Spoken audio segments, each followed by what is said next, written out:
You're watching Poindexter Lounge. You already know.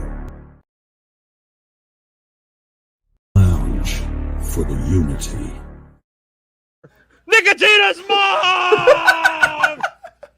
Oh yeah! Nicotina's mom!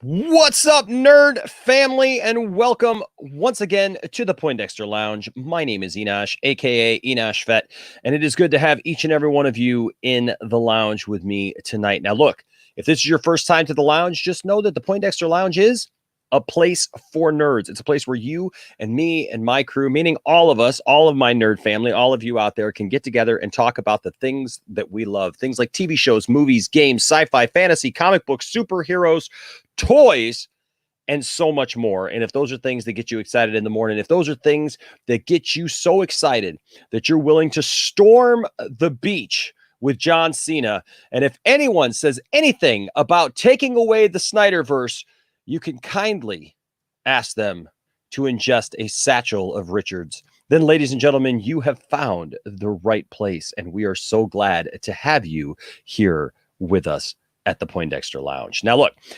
tonight we got some stuff to talk about for sure. We got a lot of different topics, and I'm sure we will get into a lot more things besides what's even here, because that's usually what happens here in the lounge. We usually, things kind of come in waves, and we talk about a lot of stuff. I got all kinds of new drops and everything for anybody who gives a super chat. I got all kinds of new stuff for you tonight. It's going to be a fun night for sure. But first of all, I want to say thank you to all of our members. We've got a new member.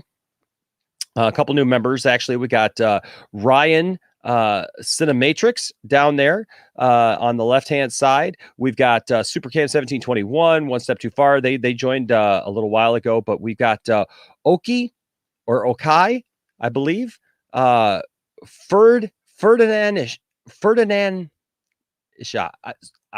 I apologize. I need it phonetically. I'm sorry. I apologize. Look, my name is Enosh, and people get my name wrong all the time, especially my last name for some reason. They see Fee and they call me Faye, or, they call me Enosh or Enish or Enoch. I get that a lot. Yeah, names are names, but I believe it's okay.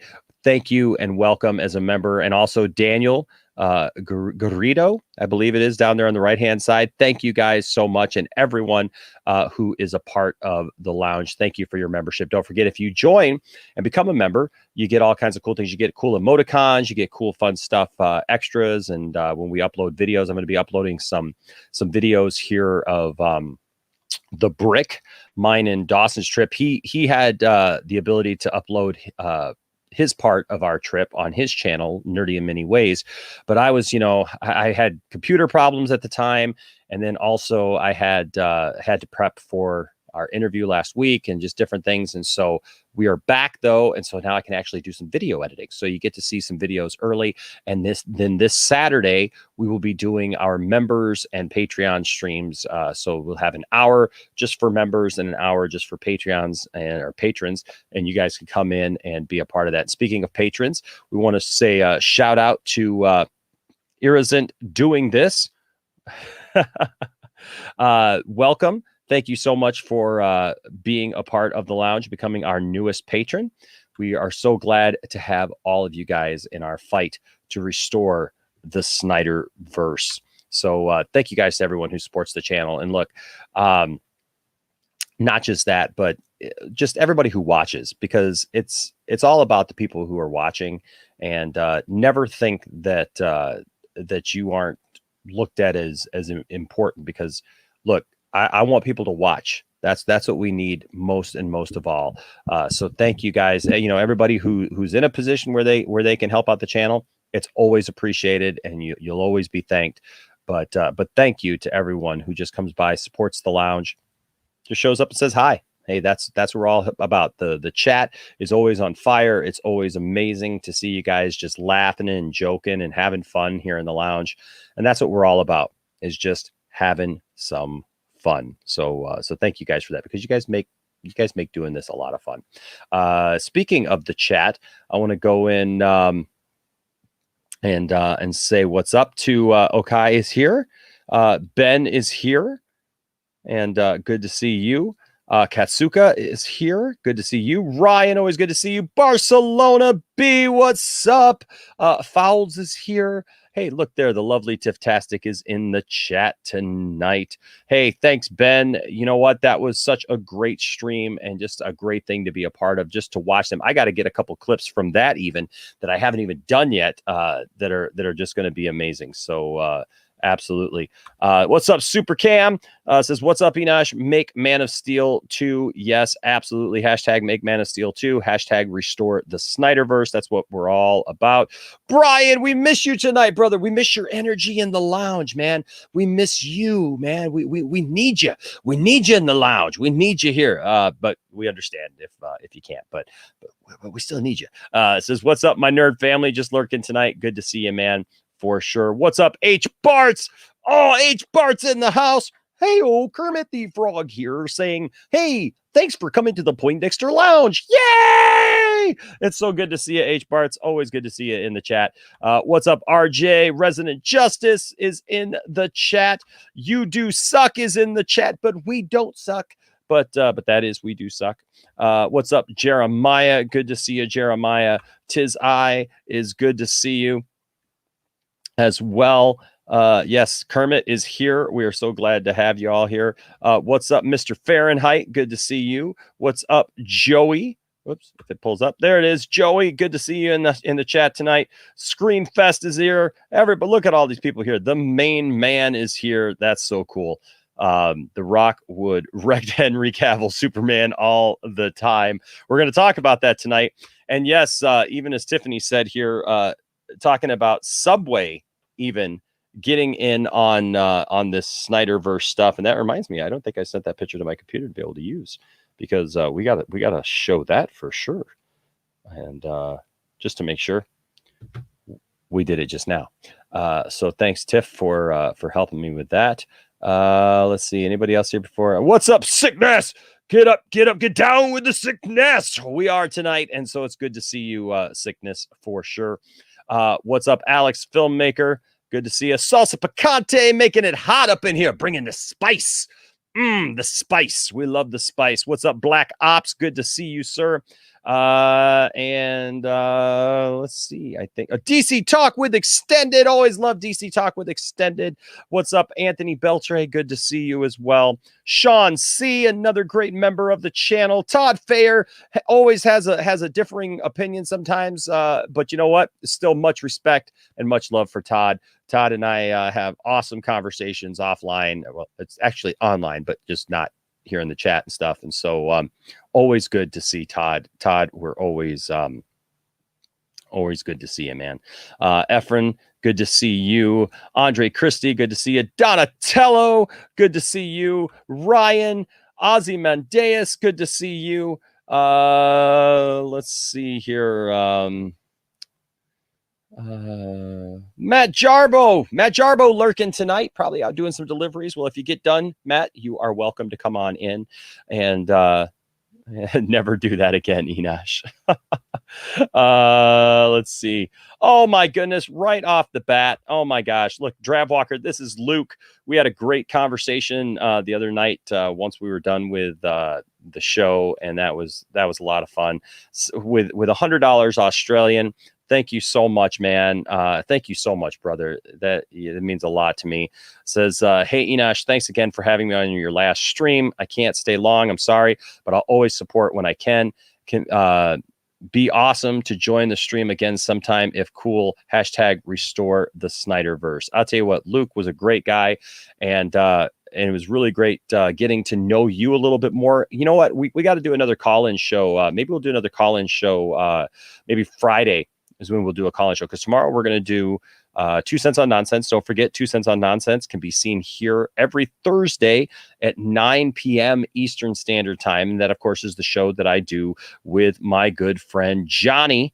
And we cover up all the crazy nonsense out there. We got a good one this week because, man, somebody actually picked up Mike Zero's ranting and ravings as and nonsense as actual truth, and then real, like, legitimate YouTubers for some reason were reporting it, and I have no idea why that is, but you can see that at 9 p.m. Eastern Standard Time. And then Dawson and I are going to do a stream possibly tomorrow night. I got to talk to him about all the details, but we're going to tackle some interesting stuff that's been going on. So but Luke, I'm going to give you one of our first new clips here as soon as my thing pulls up. This clip is for you, talking about restoring the Snyderverse.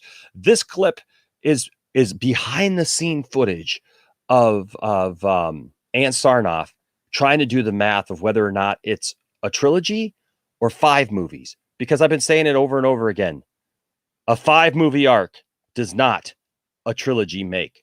But here's Ant Sarnoff in the boardroom trying to figure that out. You take your 33 and a third chance minus my 25% chance, and you got an 8 and a third chance of winning at sacrifice.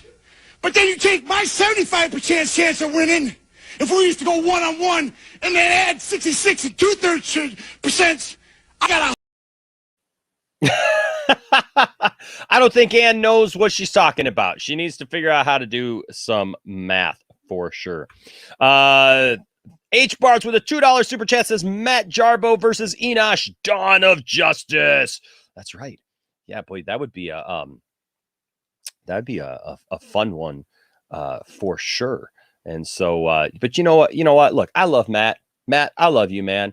And just for this, H Barts, we're going to give you another one of our new drops from our good friend Ryan. Just telling you how I feel, Matt Jarbo. You do you, boo, right? Matt, you do you, I'll do me. You know what? You're always welcome here, obviously. Hey, we got Ben Workman in the house with a $2 super chat. Didn't leave a comment, but we still love you anyways, Ben. And we'll blow you up with a little something here from our good friend Dawson. Just like to tease everybody a little bit, just tickling it a little bit. Just give you a little tease, little tickle there, if you were. Thank you, Dawson, for that. Thank you, Ben, for the $2 super chat. Lewis says, hey, Nash, how's it hunging? I think you meant hanging. And yeah, I mean, this kind of explains it. Just like to tease everybody a little bit, just tickling it a little bit. There you go. I'm just saying hi to everybody. What's up, Neon? Good to see you. Lord Blaze, good to see you in the house tonight. Daniel Playlist, good to see you in the house tonight. Let's see. Oh, hey, Whitaker, Caton, or yeah, I think it's Caton. Yeah, $2 with a $2 super chat says, "Who is on your superhero Mount Rushmore?" Okay, so if I'm doing my superhero Mount Rushmore, I gotta. What is that? It's 4, right? So it's my top 4 superheroes of all time. Obviously, Superman, number 1, hands down, got to be Superman. Number 2, if I got to go number 2, I'm looking around me always because I can go for reference, right? If I'm going number 2, because I got all these little guys back here. Here, I'll whoops, wrong way. We'll zoom in here. Got a bunch of DC characters there to pick from. Whoa, extreme close up. Okay, so if I got to go number 2, I got to say Batman. Batman has always been very special to me. If we're going that route.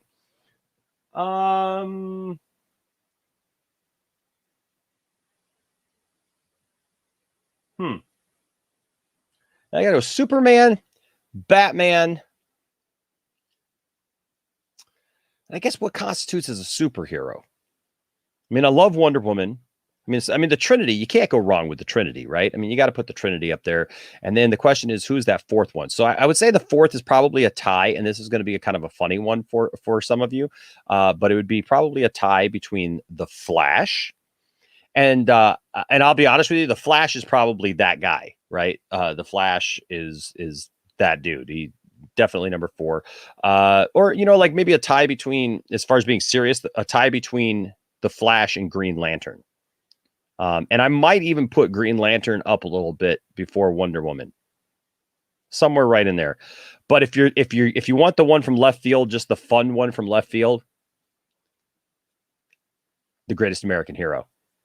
And that's, I tell you what, that's just like a old school thing. It's more nostalgia than anything else. But yeah, that's that's just that's my group. And here's a little blow up from Anthony for you. Like it's a massive thing, and so I want to see his thing.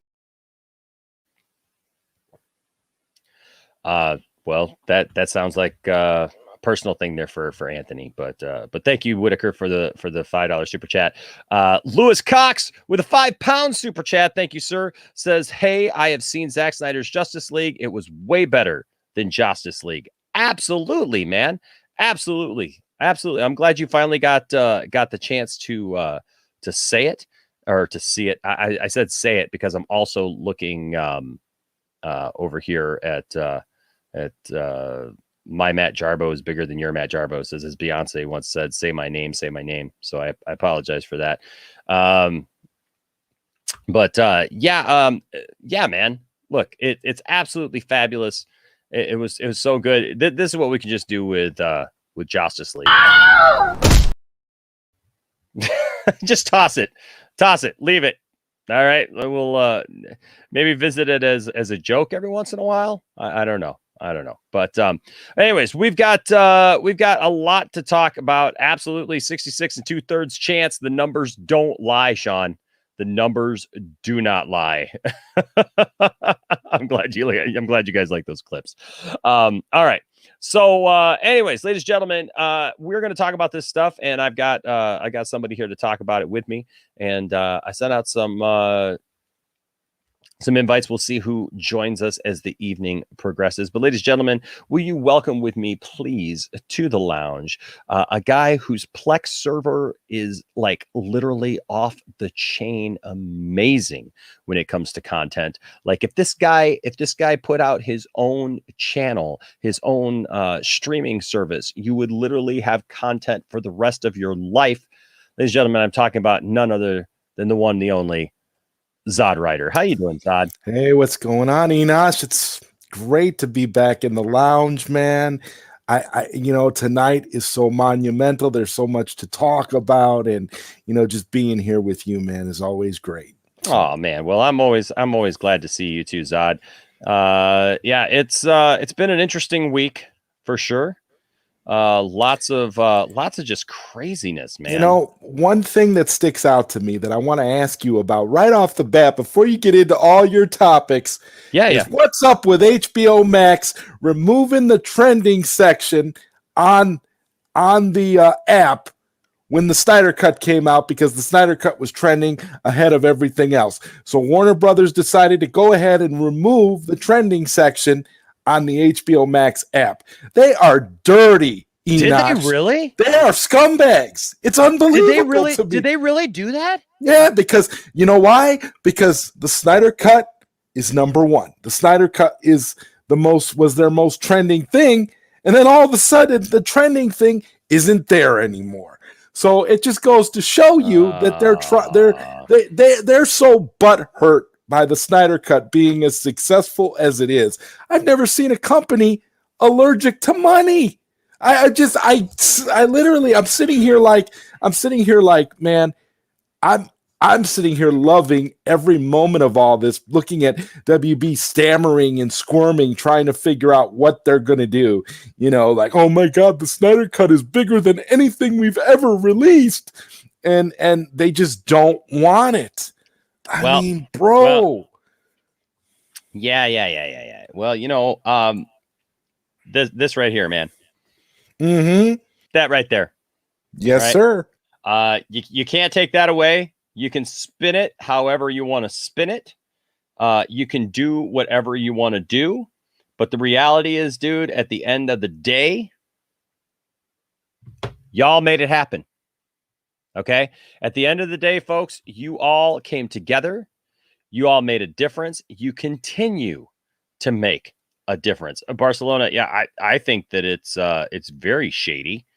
Yeah, it is a cowardly thing. Man, they should be, Warner Brothers should be embracing this like you wouldn't believe, because of the positivity and the amount of people coming out who literally hated on BVS, loving this movie. They should be like celebrating and dancing in the streets, and Sarnoff should be telling Zack Snyder, you know what? Do whatever you want. You could take over. But Zod, can have DC. Zod, look, they are celebrating, man. They're celebrating. Look, they're celebrating one of their properties that has done absolutely amazing lately, and we got to give it to them, man. We got to celebrate with them, brother, because look, Tina Turner in her documentary that's on HBO Max right now did 1.1 million views in linear and streaming, the best showing yet by a documentary on HBO Max. Oh yeah. They I mean, well, that's something to celebrate, man. That's good for documentaries, and that's good for Tina Turner. I mean, Tina Turner just won't quit. Oh my God. I mean, who doesn't love Tina Turner? Okay. Well, yeah, look, I mean, come on, man. Let's be honest. Okay. I want to be straight up here when I say I am in no way tearing this down, because because Tina Turner is absolutely amazing, and as a musician, I love Tina Turner. But you're going to tell me, Zod, that you're going to promote and go on and on and on and on about this, about Tina Turner hitting 1.1 million, which is great. I'm glad that her documentary did that. I mean, but they're celebrating this. They're celebrating this, that this is the biggest documentary since Leaving Neverland in 2019. Uh-huh. And it's the biggest documentary for different reasons, because Leaving Neverland was kind of negative.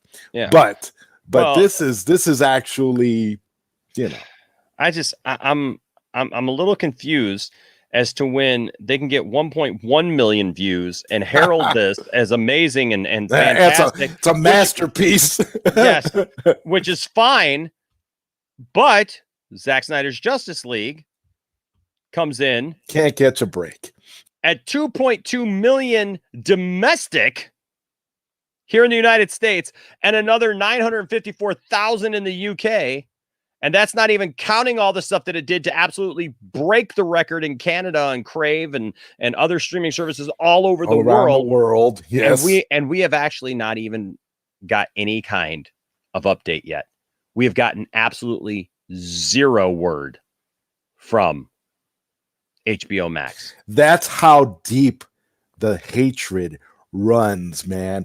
If you want to actually talk about a company living on the dark side, look at Warner Brothers. That's all. I mean, for real, I've never seen a more graphic depiction of just completely living on the dark side and just letting a couple of bruised egos control everything. I mean, you're looking at, I mean, we're talking about Darth Vader and the Emperor levels of nonsense here, bro. I mean, it's incredible to me. I'm like, what are you talking about? Like, you've got this property on your hands that's hotter than a hot potato, and you literally have no interest in even acknowledging it. You want it to go away. I've never seen anything like it in the history of like media entertainment consumption. It's bizarre. Why would you want it to go away? I know.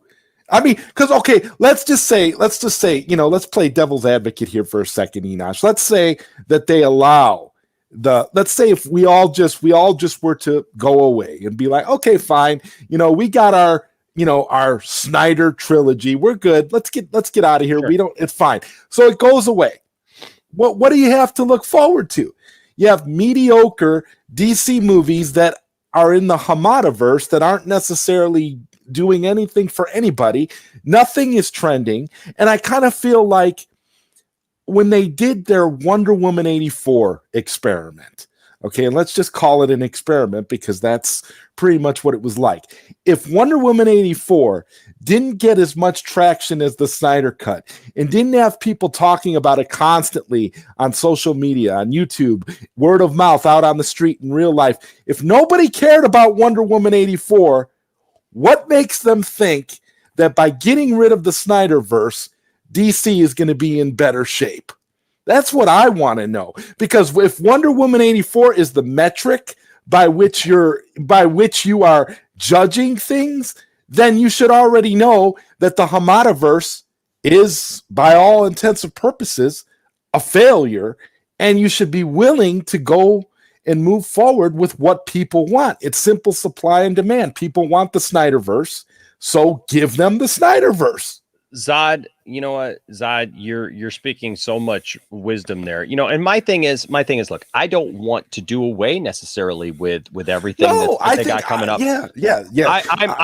There's room for everything. There is room for everything, and I want to make that clear to everybody because I think we have to get unified in our approach and like what we're doing, right? So if anybody is out there, I understand the frustration. We were here last week. We got the kick to the gut. Like, with Ann Sarnoff, dropping all this stuff about, we're not going to give you this. We're not going to give you that. We're going to talk about the Ayer Cut tonight, exclusively, as well as some other things. But it amazes me of how we've just gotten to this point where it's like, we got to come together again. Mm-hmm. We've got to keep fighting this battle. Everything about this, man, that just keeps coming down the line. Everything we want is an uphill battle. It makes no sense. Like it's like literally we have to fight this entertainment company for them to give us what we want so we can pay them. It's ridiculous. I said it earlier on Zeverfet's stream. I said it earlier on his stream. I find it amazing that if you look at, I was watching a video on YouTube. It was like a documentary video, but it was talking about like the history of DC films and stuff. And if you go back, like look at all the unproduced DC properties that have been out there, the things that have been announced, the things that they've done, and DC and Warner Brothers constantly do these things. And it dates way back that they were trying to get properties up and going. Look at Superman Lives. Superman Lives is one of those things that like it had so many incarnations. You listen to Kevin Smith talk about that. If you ever get to watch, that was incredible. If you ever watch that documentary, is beautiful. Documentary about that, it's absolutely amazing. I mean, you got to put the giant spider in there. Put that giant spider in, or else, man, you got to have a giant spider in a Superman movie. And man, honestly, dude, R.I.P. to Schnepp, because Schnepp would have loved the Snyder Cut. Oh, absolutely. Schnepp was on board with the Snyder Cut before all his other Collider buddies. Oh, I know. While all his Collider buddies were crapping all over Zack Snyder. Man.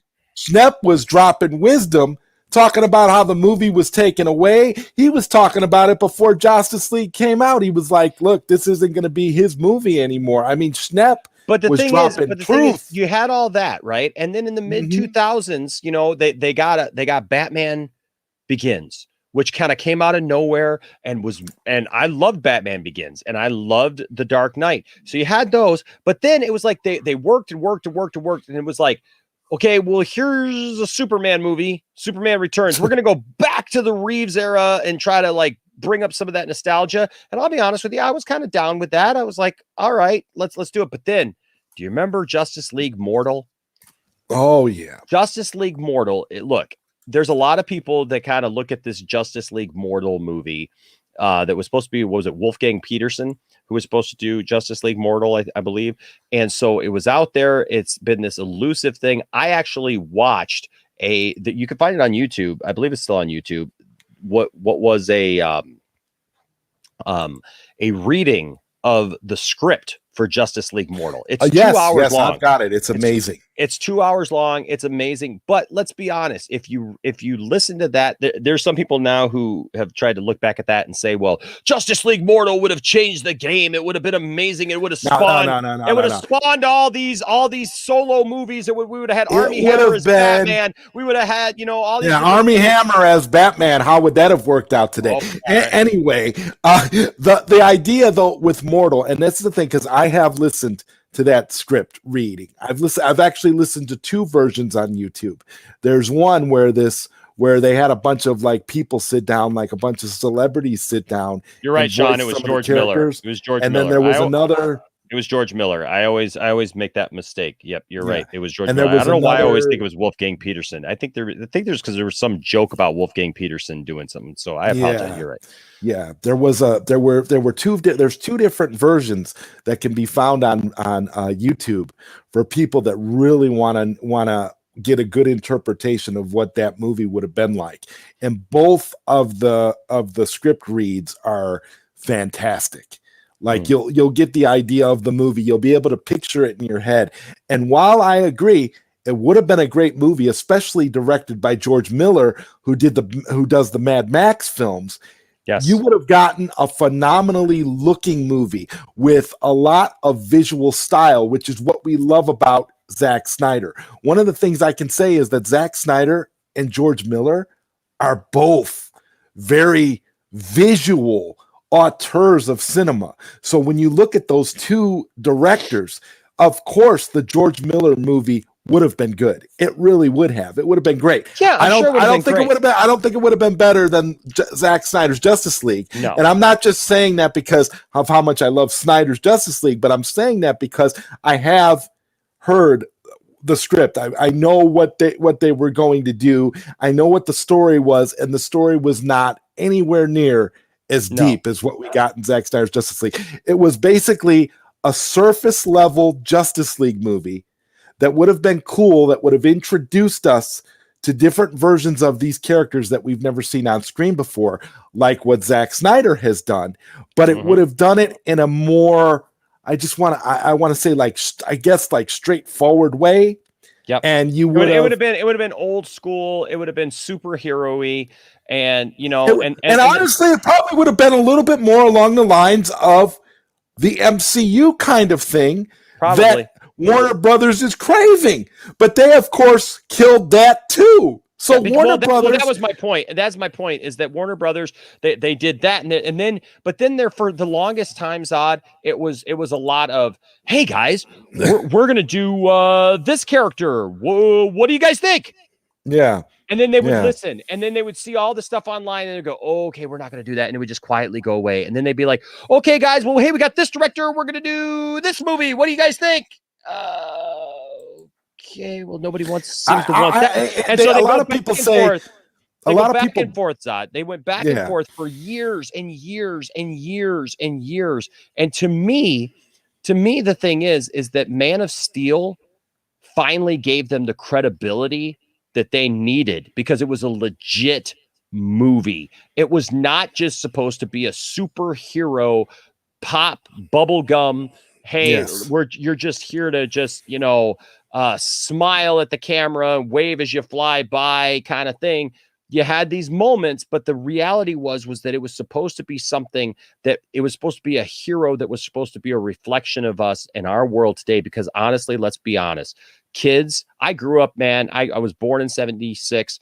I grew up with Man of Steel. I grew up with Man of Steel, obviously, not grew up, but I grew up with this Superman right here, Christopher Reeve. Yes. Okay.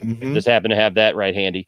I got the whole set of those. But I grew up with Christopher Reeve. I grew up with all those Saturday morning cartoons, the Superpowers cartoon show. I grew up with the Superboy TV show. I grew up with Dean Cain and Lois and Clark, and I grew up with all that stuff. And let's be honest, you can't romanticize Superman back to the 50s and think that an overpowered Superman who moves the moon to beat a villain so he doesn't have to kill him makes any sense. in our world today. I want my superheroes to have to face the quandary in the situation of, hey, do I have to use lethal force? Because let's be honest, when you move the moon, guess what? You just killed billions of people. Yeah. Yep. Okay, now you're not going to see that in one of those old things, even in Superman 4 when he moves the moon to beat Nuclear Man. I love it. I can watch it all day and smile ear to ear. But the reality is that in 2021, that does not make any sense. Because let's just be honest with you, kids are not as naive as they were. They've been and I'm not saying it's good or bad. They've got the internet now, so yeah, they're playing Fortnite. Okay, they're playing other things. I mean, they're involved in a lot of other things. And so the reality is that you can't just give kids and say, well, he's moving the moon, because a kid looks at that and goes, what the heck? Like that turns the tides. Okay, you just killed all of the coastal cities, because now you got tsunamis and tidal waves and everything else, like, destroying everybody, and so yes, Zack gave us an updated version of these characters to be able to move forward. Real quick before we move on and read some of the stuff that's going on. RJ Resident Justice with a $4.99 super chat. Thank you, RJ. Says, hey Enosh, hope you're doing well, brother. Would love your take on Mahler's 2-hour video on Zack Snyder's Justice League. He really tore it apart unfairly in some regards, in my opinion. So I have not seen that personally, but I'll definitely look it up, but I'll just say this. Anybody who tries to come at me or anyone else and try to tear apart Zack Snyder's Justice League, they're obviously not working with a full deck. To me, you have an agenda, because look, even people who hate Man of Steel and BVS have loved Zack Snyder's Justice League. The people who absolutely didn't even want to see it now have loved Zack Snyder's Justice League. So the people have spoken, and look, I don't know what to tell you. You just get that old stuff off my screen and give me Zack Snyder's Justice League. Wait, what the hell? Oh, that's better. I thought I had shit on my screen for a second. Yeah, I mean, that's where we are. I look at it like this. You can always find somebody who's going to tear apart something that everybody loves. It doesn't matter what it is. And if you want negativity, you can find it. I mean, it's just the way that it is. So I mean, Drabwalker here says he's so right backs. It's still trending #1 on Australian streaming services. Yep. I'll tell you what, I would like to see the actual data. They don't want to release the actual data, Enosh, because if they do that, it's going to make them look even more foolish. Yep. And so, guys, I just want to encourage you all, even before we get into this tonight, go out there, keep using the hashtag restore the Snyderverse. Keep watching the movie. Keep watching the movie. If you've got multiple devices, look, I've kept it going on at least one, if not two devices, because I've got it in different parts of my house. So when I'm here in the toy room, I got it propped up over here. I got an old phone that I don't use anymore that's just connected to the internet, and I put it on HBO Max, and I've got it playing while I'm working on stuff and doing my prep for videos and stuff like that, and doing my research, because I love hearing it in the background. And Zod, you know what, man? I even saw a video. It just hits me, because every time I watch it now, I get something else out of it, man. I get something else that just, oh my gosh, it just hits me, and I just love it even more. I was watching the part that somebody had clipped, just the part of the Flash. Okay. And think about what the Flash was in Justice League. The Flash was a joke. The Flash barely saved the Russian family. Superman would have beat him to the Russian family easy. And speaking of not to cut you off, but speaking of the Russian family, I heard Warner Brothers wants to do a HBO Max TV show, The Russian Family Chronicles. Just wanted to point that out. That was one thing we were going to talk about tonight. that was one thing we were going to talk about tonight. There's a lot of crazy news coming out of Warner Brothers right now of stuff that they want to do. But yes, indeed, they want to do a whole story on the Russian family now, and like how apparently that one of the kids becomes a hero later on because they're inspired by the Justice League and whatnot. And yeah, it's after midnight somewhere, right? Happy April Fool's Day. Yes. Anyways, but no, but just watching Zack Snyder's Justice League, all the stuff that he gives the Flash to do in that moment where they're obliterated, when the unity becomes one. And I mean, it obliterates Superman, Cyborg, all of them. And the Flash just reaches out and stops it. He stops it. And he focuses. And he's telling himself, he protects himself within the Speed Force. And guys, this hit me so hard today because he has a conversation with himself and he's talking to his dad.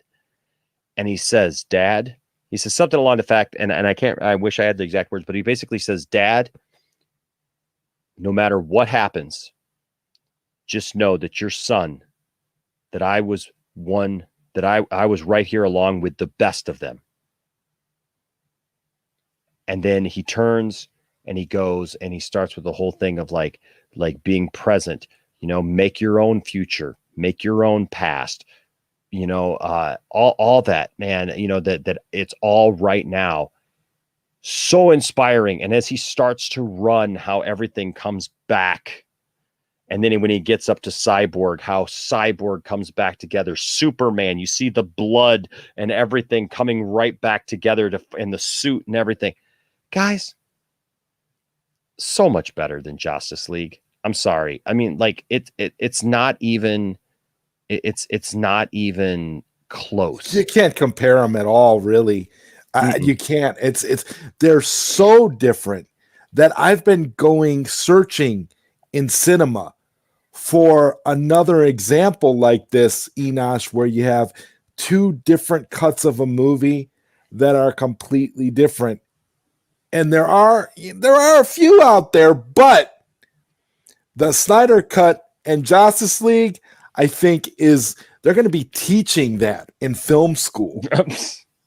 I mean, it's so like when you talk about two totally different, two totally different animals. I mean, there is no comparison. So they are totally different films. Yeah. So keep using the hashtag restore the Snyderverse. And look, if you're going to use it, don't. And you know what, Zod, it's hard for me to even tell at this point because we don't know what's true and what's not anymore. And we know that there's a bunch of trolls out there who would love nothing more than to bring down the Snyder Cut movement and those who have supported it over the years. And so look, all I got to say is if there's anybody listening to me that you maybe posted it in places where it shouldn't be posted, maybe in threads that are dealing with serious real life issues right now. Remember that at the end of the day, these are comic books. And remember, at the end of the day, these are comic book movies and characters. Don't confuse real life situations, or don't try to negate real life situations where real life troubles are happening and try to undermine that with this, because Zack wouldn't want that. We shouldn't want that. Let's be careful what we do, but hey, use the hashtag, let people know what you think, but don't be what they claim we are, and that is toxic, because we are not. At the heart of this fandom, there are no toxic people at the heart of this fandom. Yes, it's fringe people, and I get it. We get upset when we see stuff like this. We've definitely gotten upset when we've had to see this garbage with HBO Max and the way that they've treated us recently. But stay positive. And that's been my message. And remember that it can all exist together, but we want to have Zack's vision finished. And then we're going to go on from there. We're going to talk about that real quick. I want to get through a couple of these super chats, and then we'll get on to what we're saying. But one thing Yes. I just wanted to point out when you mentioned about streaming the Snyder Cut to different devices around the house, the other day I streamed the Snyder Cut to a virtual reality headset. I streamed the black and white version, the Justice is Gray, in the big screen cinema on an Oculus headset, and it was just like being in the cinema. It was just like being in like in an IMAX cinema watching it. I highly recommend anyone with VR technology, with access to VR technology, that you do that, because you will enjoy the experience immensely. I love that. DC with the $4.99 super chat. Thank you so much, DC. You rock. Thank you so much. It says HBO Max can't announce restoring the Snyderverse without making a deal with Zack and coming up with a full slate first. I'm sure there are talks right now. And look, I agree with that. I talked about that on another stream tonight. Is we have to remember it's going to take time. Right. This is going to take time. Look how long that we found out there were talks about the Snyder Cut even happening. They were talking about it in November of the year previously in 2019. And we didn't find anything out about it until, well into 2020, into May. So yes, they have to come to an agreement with Zack. They'd have to come to an agreement with all those involved. The one thing I don't like, though, is the Ann Sarnoff interview, because that to me, it felt like, okay, it felt like they were walking down the hall and said, who are we going to pull in and throw under the bus today? Because we can't have Hamada announce it, because Hamada's too close to the whole situation. And that just shows you what a lame duck he is.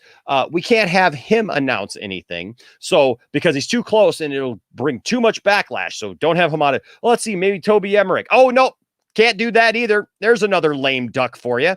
Can't put him under the bus either, because he'll garner too much attention. Let's see. Hey, Ann, are you back from lunch? Okay. That's perfect. That's probably how it happened too. Are you back from lunch? I can just totally see that being the case. Why don't you go and do this interview and tell them this, and this. Tell them they ain't getting no Snyder Cut, no Ayer Cut, or no Snyderverse, no Ayer Cut. How was that pineapple salad, Ann? Yep. They're all gonna get whatever we want to give them and nothing more. And so DC, I'm with you. I hope that there are talks going on right now, because if they're not, they're a bunch of fools. They are literally just a bunch of fools. Super Cam 1721 with a $10 super chat. Thank you, sir. Says, what is both of your top 3 favorite comic storylines of all time? Mine is All-Star Superman, The Death and Return of Superman, and Doomsday Clock. I would say for me, All-Star Superman is fabulous. All-Star Superman is it's beautiful. And The Death and Return of Superman, that whole thing, that's what got me into collecting. Okay. I'd always been a Superman fan, and I'd read, off comics here and there, but man, that story right there, I love that story so much. Man, and if I had to pick a third, Crisis on Infinite Earths, to be honest with you, is the granddaddy of all of them. Everything that they've tried to do ever since has always been something, so many characters introduced in that and also taken away, and the whole universe kind of revamped and reshaped. I don't know. I would say those are probably my top 3 in no order. What do you think, Zod? Okay, well, my top 3 of all time, number 1 is The Death and Return of Superman. I'm with you, Enosh. That got me like knee deep. I was already collecting comics, but that storyline was massive for me. So that's number 1. Number 2 for me is Crisis on Infinite Earths, and number 3 would be Batman Nightfall. Oh, yeah. That storyline is literally one of the greatest main continuity Batman stories that a lot of people nowadays totally miss out on. That was the storyline where Bane literally snapped Batman in 2 and broke his back. And Batman had to rehabilitate. They kind of took a little bit of that for The Dark Knight Rises, but The Dark Knight Rises didn't do the story justice the way that the comic book storyline was. That was incredible. So, and then you know, some honorable mentions for me are, of course, All-Star Superman and The Dark Knight Returns. Yes. Frank Miller's magnum opus. Watchmen, of course, and of course, and Kingdom Come, Alex Ross. Yeah. There's so many great ones. You know, I love to read. You know who else loves to read? Betty White. Before I was old enough to date, I'd already experienced a dozen glorious romances. She loves to read, man. But Tiff-tastic loves to read too, right? She does. Oh, she does. Okay. And Tiff-tastic loves it when I read her romance novels to her in the voice of Sean Connery voice. She discovered this one night as she was reading in bed, and I rolled over and asked her, "What are you reading, lass?" And she said, "I'm reading this tale of a time traveler from the Scottish region that goes back and forth and is infatuated with a young lass back in time. And so therefore I started reading about the heaving this and that and the garments that were being unbuttoned and let loose from their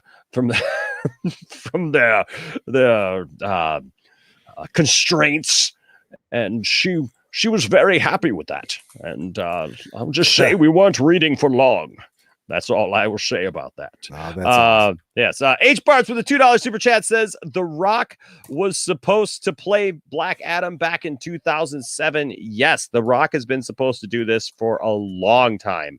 And I'm glad that he's finally getting a chance to do this, man. I'm glad that he's finally getting a chance to see this through. And we're going to talk about The Rock tonight and just what is really going on with The Rock. There's a lot of speculation right now. There's a lot of rumor, and we're gonna talk about The Rock. But yes, I'm so glad that The Rock has finally got his movie in place, and you know, amazingly, The Rock has full creative control over that movie and that character, and he has full buy-in. That's why he produced Shazam, is because he has got a plan for those characters, and so I'm very excited to see what he's going to bring us. See, there was another comment here. Oh yes, Salsa Picante. Yes, the Superboy TV show with the Bizarro, probably one of the best live action Bizarros. I mean, really, it was very comic accurate. Me just want someone to love.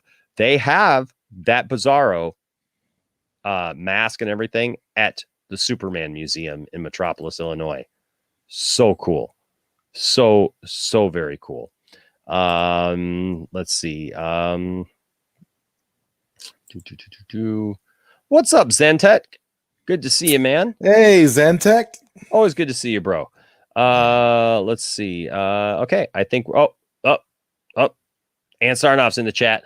Says Dwayne is really excited to bring Black Adam. We truly love our actors and directors. I'm sure you do. Ann. We can all tell. Anne is going to have to do something she doesn't want to do, and that is agree with restoring the Snyderverse. It's unfortunate, huh? See, yeah, I don't know if we should feel sorry for Anne or what. It feels like she was forced to do something that she didn't even maybe want to do, because who would want to be responsible for that, man? I wouldn't want to be responsible for that. I wouldn't want to be responsible for having to put that kind of information out, man. That would not be my choice for sure. But ladies and gentlemen, look, we got lots of people looking to restore the Snyderverse right now. Look at this. I had Subway today. Subway today says we do this together. #restore the Snyderverse. You know who this is for, Zod? This is for all the people who are like, oh, it's just a bunch of toxic fans. It's just a bunch of toxic people that want this. It's not the real fans. There's plenty of other fans out there, you know, and whatnot who don't want this. And so that's all it is. No, it's not. No, it's not, folks. It's everybody. Everybody has come together and they're saying, this is what we want. We want more Snyderverse. And so thank you, Subway, for coming alongside of us. Eat kind of fresh. Oh, look at there. Everyone ate Subway today, it looks like. Subway is toxic. I love that. And Sarnoff comes in with restore the Snyderverse, hashtag eat fresh, hashtag Subway. She's seen the error of her ways. Yes, Subway is toxic. I like Subway. But somebody else. But does anybody else not see the irony though, Enosh, of Steppenwolf's line in the Snyder cut? It's toxic. It's good. Mm-hmm. Does anybody not see that? That was, I kind of feel like, Zack threw that line in there for us because we're always getting accused of being toxic. I know. Also, yes, Brad Paisley came out in support of the Snyder Cut or the Snyderverse. We are getting support, ladies and gentlemen, from places we never would have thought we would have gotten it before. I mean, seriously, now we got restaurants, we've got country music stars who are calling for it. Lots of blue check marks in the house that are seeing that they want and saying that they want the Snyder Cut. Oh, you know what? Hey, I did miss your super chat. Thank you, Andrew. Appreciate you mentioning it.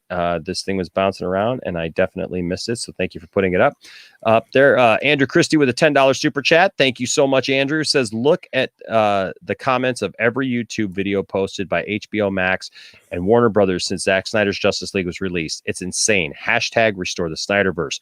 This definitely isn't a small group of fans. Oh, I know. Like how could they think that this is a vocal minority? I think that's what the problem that they're having. Problem that they're having is that they're being forced to understand that this isn't a vocal minority. So now they're in trouble because they can't just brush it under the rug and forget about it. They don't know where to go here. Exactly. This is not just a small little group. Absolutely not, Andrew. This is us united. This is literally us united with a bunch of other people. There's Marvel fans involved in this. There's DC fans involved in this. There are people who don't even like comic books who saw Zack Snyder's Justice League and got excited and now are pushing for it to be seen for sure. And so, yep. I'm sorry, but Brian says, I saw that one as the Snyder fans wash down your sorrow with a grilled chicken teriyaki. LOL.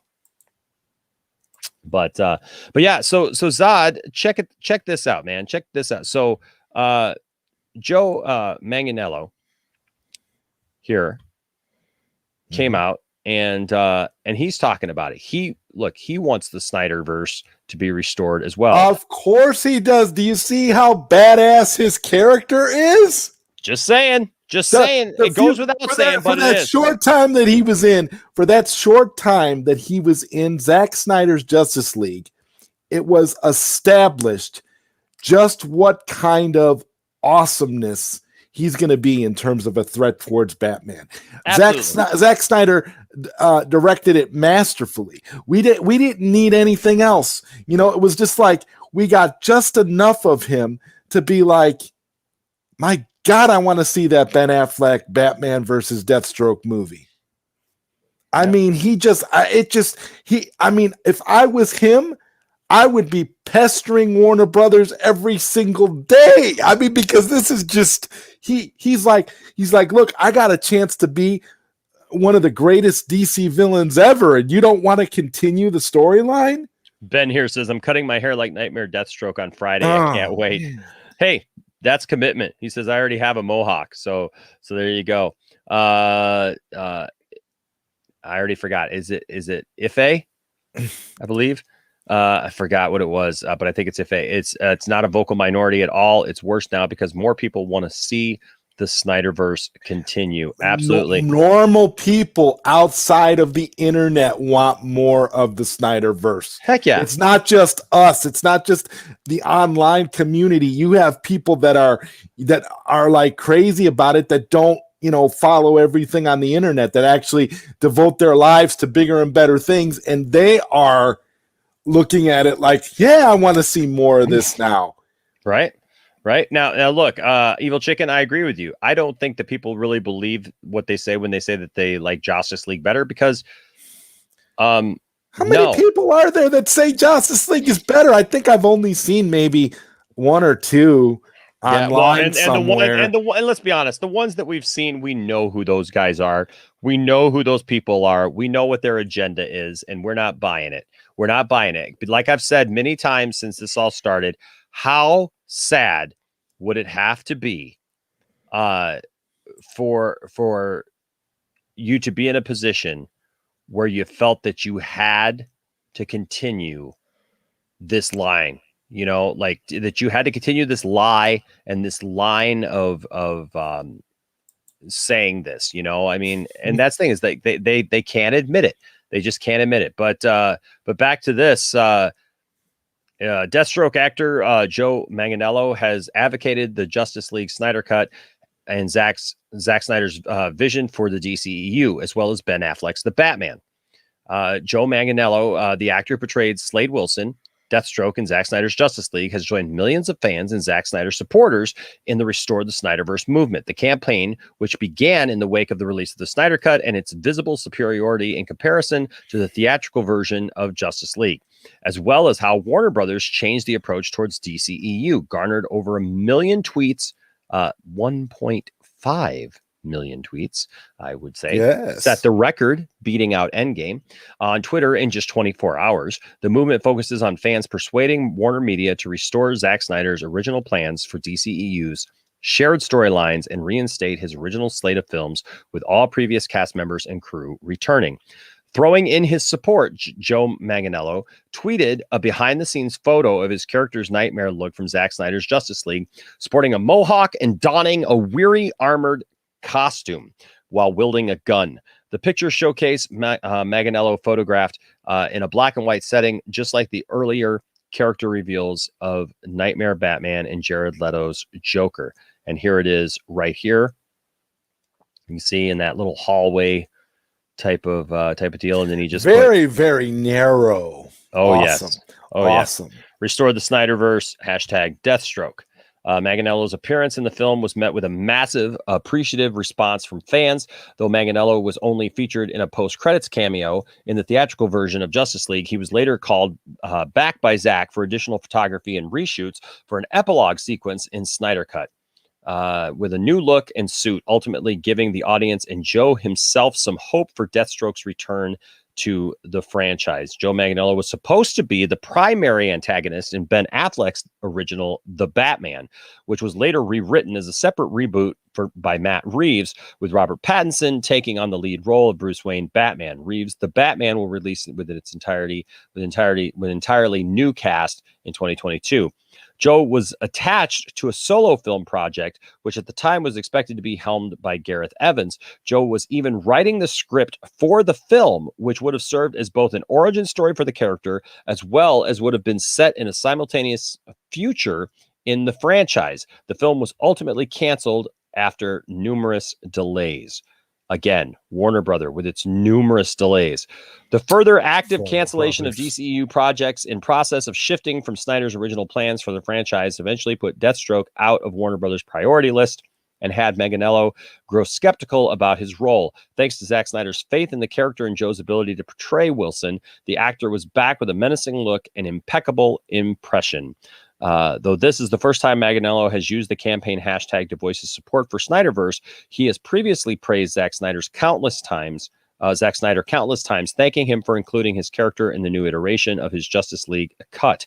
A self-identified geek of comic book lore, Joe Manganiello even shared previous pre-production footage from Ben Affleck's The Batman.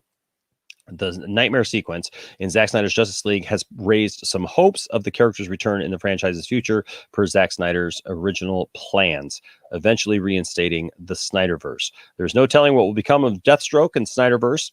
as Warner Brothers has explicitly stated that Zack Snyder's Justice League is a non-canonical solo outing with no sequels planned to follow its cliffhanger ending. It's 3 cliffhanger ending, I should say. The hashtag Restore the Snyderverse movement has garnered much attention on social media handles and even led Snyder to admit that he may direct the originally planned sequels if given a chance. It's just that Warner Brothers might not have the capacity to ingest another fan campaign and sanction millions of dollars for the sequels and original slate of DC films. Baloney. Pure crap. They can definitely ingest a satchel of Richards if they don't. That's what I got to say.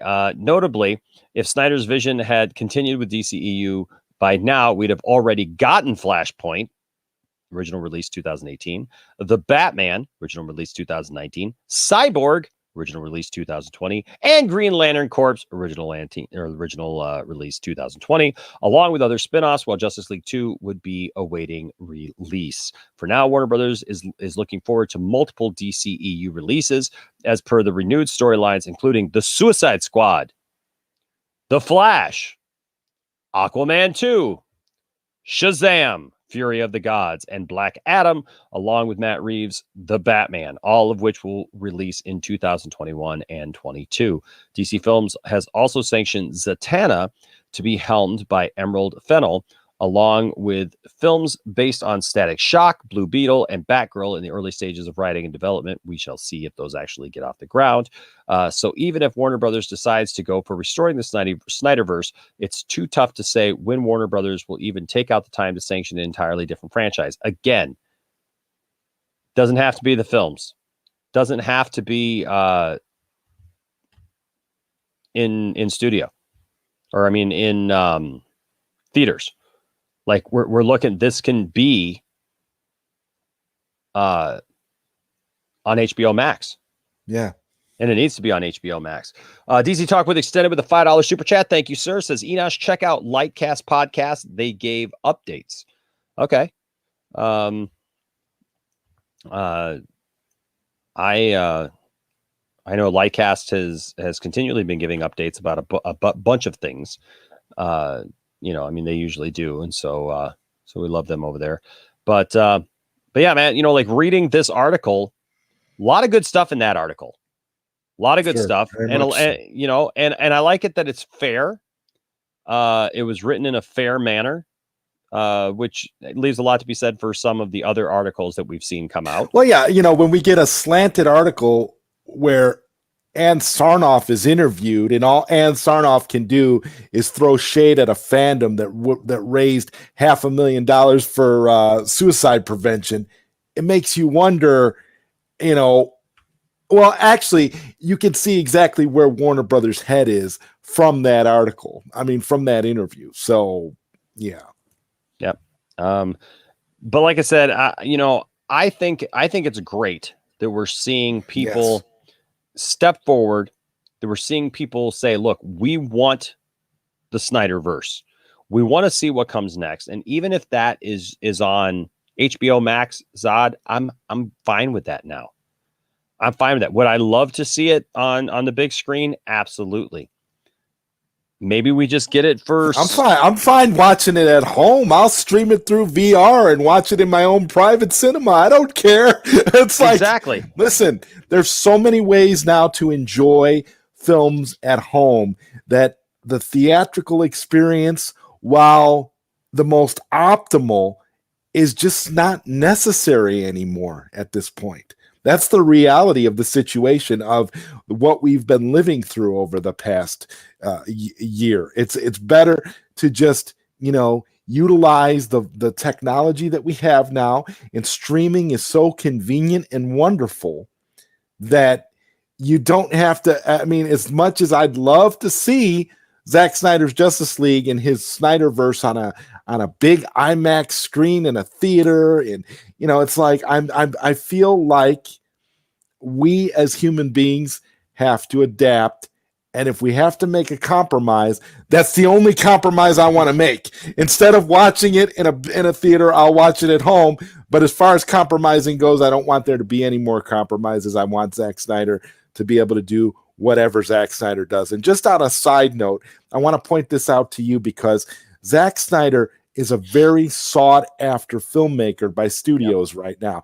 And how I know that Zack Snyder is just through the roof right now was the other day I went on Amazon.com and saw that I could pre-order the art book for Army of the Dead, Zack Snyder's next film that's coming out on Netflix. And for me, I feel like that says a lot. They're putting out an art book for that movie, and because they know there's going to be a lot of hype geared towards that film. So anything Zack Snyder touches right now is automatically gold, man. He's gonna basically reinvent the zombie genre again.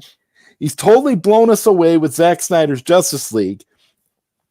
I don't think I'm speaking out of turn here when I say that Zack Snyder is one of the greatest American filmmakers we've ever seen. Well, I saw a report that actually heralded him right now as the biggest star in Hollywood right now. Yes, with everything that's going on, with all the stuff that's been happening lately, he is literally the biggest, most sought after star. And look, that's another reason why it's going to take a little while for us to get this. We all have to remember this, right? It's going to take a little while for us to be able to get this thing up and going. So don't get discouraged when you guys don't see anything right away. Okay, listen, because I was talking to somebody the other night, Zod, and this was something that actually I hadn't even thought about, right? But think about this. This is not just a thing of that Warner Brothers can just announce tomorrow, okay, fine, we'll do some Snyderverse stuff, right? They can't just do that. One, I mean, yeah, there is a bit of the pride thing with them that this hits them very hard because this is something that they had hoped to just sweep away, move on from. And Sarnoff gave away the fact that what she wished this would have been, which is when she said Zack Snyder got the opportunity to complete his trilogy. That's what she wanted. That was her wish list. He got his trilogy. Now all you toxic Snyder bots, go away. That's what she wanted. That's what she was hoping. That was the mentality. But this totally transcended everything. Enosh, this is Warner Brothers' worst nightmare. Warner Brothers is living in the nightmare reality now because of us. Exactly. They are. But that's the thing is it's going to take a while because look, they can't just come out and say, this is what we're going to do. We're going to go ahead and give you this. Like you said, contracts have to be discussed. Zack, I'm sure, is not just going to come back without having something ironclad in there that they're not going to be able to just screw him over again. Because look how much he got screwed over just doing what he did. I mean, I'm sure Zack doesn't want to get back into the middle of all that nonsense. And so you got to take that for what it is, folks. And so you got to understand too, not only is it a pride thing where they don't want to just admit this and move on with it, but they're going to try and hope that this quiets down so that by the time that they do come out with something, they can act like it was their idea. Look at even what Ann Sarnoff said, talking about the Snyder Cut, acting like Warner Brothers had been right there alongside of Zack all along. We're so happy giving him the opportunity. So happy to give him the opportunity.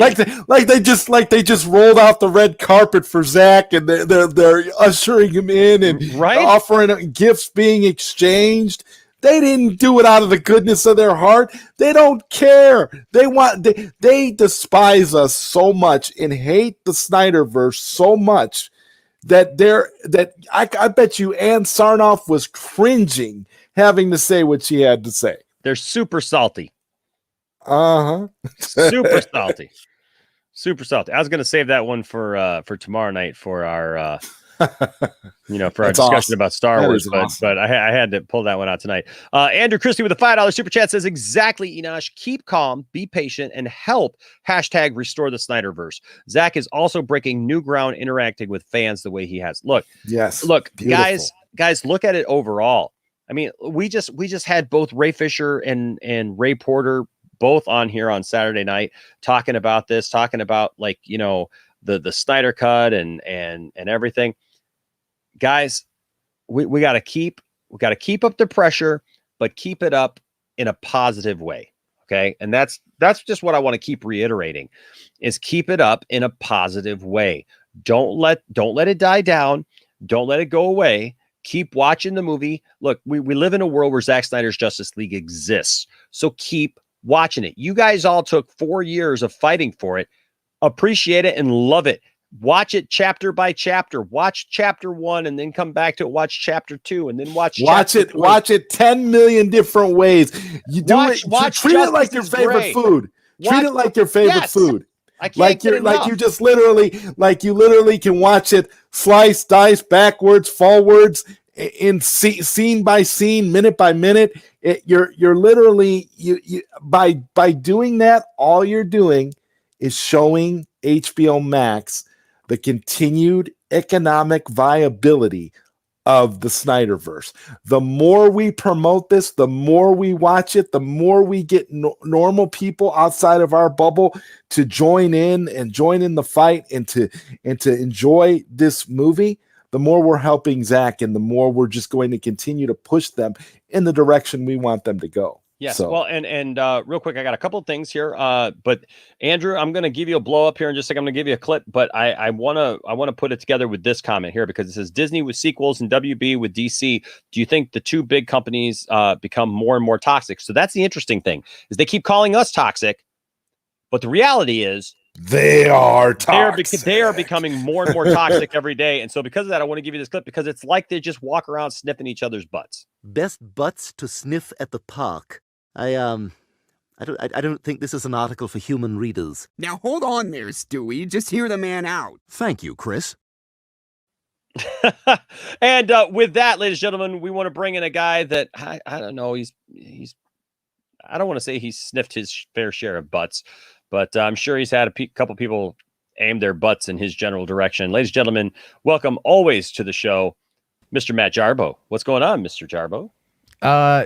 I just got home from sniffing some butts. Hey, Matt, what's going on, man? I just got home from doing deliveries, so I was like, I'll jump on before I do my stream in a little bit and see what you guys are doing. I see as always the conversation is about the Snyder Cut. Well, we're talking a little bit about the Snyder Cut, but really it's been an hour. I've been listening in my car. We're just talking, man. We're just talking here. We're getting ready to talk about something that I haven't talked a lot about. So, all right, and that's the Ayer Cut. No, no, I know. I want. It's all connected, Matt. Oh no, and the thing is, I'm 100% for it being connected. By the way, I'm very much hoping that we get the Ayer Cut. I think that's probably, if I'm going to be honest, that's probably more tangible in the immediate future than seeing the Snyderverse continue. Although technically this would be a continuation of the Snyderverse. So this would be the first cog in continuing the Snyderverse. Yeah. And I'd like to see that. I think it's I love David Ayer as a director and I want to see his vision that's not put together, by a trailer company. Yeah. Yeah, no, I'm right there with you. And look, I'm glad that David Ayer, because David Ayer hasn't said a lot. He's given us some things here and there, but this is actually kind of reminding me almost of how Zack approached it, with the Snyder Cut. Like there was some silence. He would say things here and there, and then he did this interview here with Entertainment Weekly, and he just says, "Look, I made an amazing movie." I was just going to read this real quick. It says, no one could have ever imagined Zack Snyder's Justice League would actually happen, not even Snyder himself. But after the director's early exit from that, blah, blah, blah. So could this phenomenon become a trend? Suicide Squad director David Ayer would like to hope so. He says, I think the studios see now that there can be canon, there can be non-canon. The fans just want to touch it. Ayer tells EW, they love the characters. They just want to spend more time with it. And people are way more sophisticated about how movies are made and want to be participants in the journey. There's room for different things, different versions, different assets being shared with the audience. I think it just helps strengthen the community. But absolute credit to Warner Brothers for supporting Zack and having the courage to explore that. With the new extended Justice League finally out, DC fans have quickly pivoted to the new hashtag release, the Ayer Cut, premiering in 2016, a year before Justice League. Just talks about, the movie itself. But it says, I know it's a controversial film. talking about Jared Leto and stuff, says, but I really tried to make something different with a look and feel of its own. He wrote for a fan on Twitter, nothing hurts more than to pick up a newspaper and see a couple of years, your blood, sweat, and tears ripped to shreds. The hate game is strong out there. And there are a lot of people who absolutely hate Suicide Squad. I do not. I mean, first of all, Margot Robbie can do no wrong for me as Harley Quinn. I just don't care. I will. I'm sorry. He at least got her to stay in character. Kathy Yan failed many a time to keep her in the voice. Well, no, if you listen to Birds of Prey, she drops character a lot in that movie, and it might have just been the ADR. Well, that's something that people rarely touch on, Matt. The people that love that Birds of Prey movie are like rabid about the fact that they love it and they just don't care. But you're absolutely right. She drops in and out of character, and it literally will take you out of the film. There's a lot in that movie that takes you out of the film. So I found this part to be very telling because he had talked about this before, but it's really interesting to see what he says. He says, ironically, it was a lukewarm reception to Snyder's Batman v Superman and the somber tone of that seemed to lead to problems for Ayer on Suicide Squad. Through expensive reshoots, Warner Brothers saw a last-minute swerve into being a more lighthearted film, which is kind of weird because I think maybe, did you say it, Matt, that like Ayer kind of got screwed over more so even than Zack, because it wasn't even his own movie that did him in. It was somebody else's film that had a negative effect on his film, because people, with the way that Batman v Superman was received, all of a sudden they were like, oh, we got to change this film. He says, and I get it. It's a business, says Ayer, known primarily for gritty street dramas like Training Day, The Fast and the Furious, and End of Watch. It's frustrating because I made a really heartfelt drama and it got ripped to pieces and they tried to turn it into Deadpool, which it just wasn't supposed to be. And then you take the hit. You're the captain of the ship. My name was on it. Even though it doesn't represent what I actually made, I would take all the bullets to be a good soldier. I made an amazing movie. It's an amazing movie. It just scared the S out of me, or scared the S out of the executives. It says, for their part, Warner Brothers has already moved on to a new Suicide Squad project. But what do you guys think about that? I feel for David Ayer so much on that, because I can't imagine making a film, and then having it completely ripped from what your vision was, what you shot, what you did, and then have it be your responsibility. Here's the worst part about Ayer, and why I completely agree with you about feeling bad for David Ayer. David Ayer was the company man for the longest time. He promoted the hell out of the movie, even though they butchered it.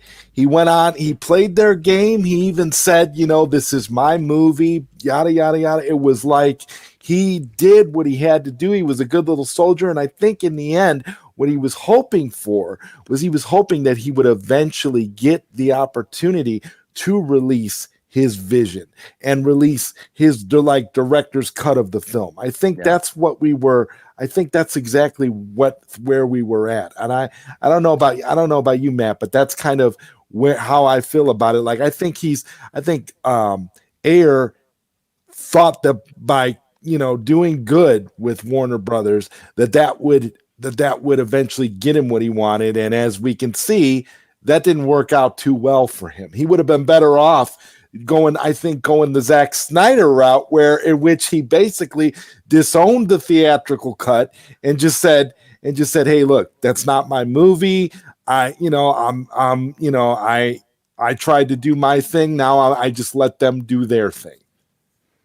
So I remember in 2015 when they had the trailer for Suicide Squad at Comic-Con. Yeah. And I was in Hall H, I saw it. It leaked out. And then Ayer, very much, this is before BVS came out, right? This was a whole year before Suicide Squad even hit theaters. And Ayer felt so bad about the quality of the trailer leaking on the internet that he, as far as I understand it, petitioned Warner's to release the trailer. you know, because they weren't going to do it. They were just going to come out and then, you know, show it to us in the room, and then that was going to be that. And come on, stuff like that always leaks, right? So, you know, but he was clearly passionate about what this movie was and what he wanted to do with it. And he was very Joker centric. I remember when, you know, like he dropped the image of the Joker back in 2015 and everyone was kind of losing their mind over it. Everyone was furious. Yes. I actually had a video on my other channel where I defended Jared Leto's Joker. I'm like, you know what, man? Like, it looks kind of cool. I can't complain. I want to see it. Yeah. You know, and then like, and here it is all these years later. And I was kind of proven right. People kind of turned back around on that. The thing too, Matt, is that what we got when we saw that first Suicide Squad trailer, it was a very similar feel to what we got with the very first Justice League. It was, trailer. And almost the synergy between the two trailers was beautiful. And I kind of feel like you to have both of the films get the dumpster fire treatment that they got. It just goes to show you what a morally bankrupt studio looks like. I mean, Warner Brothers is literally the laughing stock of movie studios, even more so than Sony. Their fall from grace is just like legendary at this point. Well, they also, what you have to remember though is, you know, when it comes to the DCE, yeah, they definitely dropped the ball. But like, look, Warner's in regards to other properties, generally they do pretty good. You know, like their movies generally tend to do pretty well. So, I mean, in regards to this, in regards to DC films, there's just too many cooks in the kitchen because you've got, you know, beforehand, you know, but when they first launched the DCEU, Toby Emmerich wasn't in charge. It was a guy named Greg Silverman. Silverman is the one who was the head of the company at the time, head of Warner Brothers. Yeah, I remember Greg. He didn't come into play, or Emmerich didn't come into play until after BVS had already come out and they were already in production on Justice League. I can't help but think that these new people that have come into this always have come in during transitional periods where there's been controversy surrounding Zack's work. And I'm wondering if they're just bitter at this point because like same with Ann Sarnoff. Ann Sarnoff came in August of last year. Snyder Cut had already been greenlit. Walter Hamada came in, you know, after Justice League had come out. So that was he inherited that mess, you know? And so they're trying to like make it all work, and they've inherited this situation that stems back to previous leaderships, you know, in previous regimes, if you will, within the company, and they don't probably know what to do. But then you got Jason Kilar, who seems to understand it, and yet dead silence. I think Kilar is keeping his cards close to his vest because he realizes that if he were to speak out now, he'd have a lot of pushback. So I'm kind of in agreement with the idea that it's just like he's probably biding his time because we know he supports the Snyderverse. We know that him and HBO Max are over the moon about the success of the Snyder Cut. So it's just kind of like, I think he's waiting for the right time because he knows right now that there are people that are not on board and he's trying to map it all out. So I don't know. I kind of have faith that he's going to be able to do his thing. I did like this 22-minute rant earlier today on like where we are. And in it, if anyone listened, thank you. If not, I get it. But in it, I say, I'm like, look, at this point with Kilar, you know, Kilar's kind of in a position where he might be a little bit on the screwed side because, yeah, he can say, make it work, make it happen. But the problem, though, is HBO Max doesn't have the budget for a Justice League 2. They just don't. Nothing, you know, they just don't unless they make it a series. If they make it a series, they can find a way to shoot at a cheaper rate, and the contracts are different. What they need is if they are going to do this, it has to go theatrical, which means Warner Brothers Picture Group has to be involved, as well as outside production companies, in order to be able to see this thing over the finish line, you know? And that was a joke I made in the video. I said, hey, well, you know, Brett Ratner's looking for a comeback.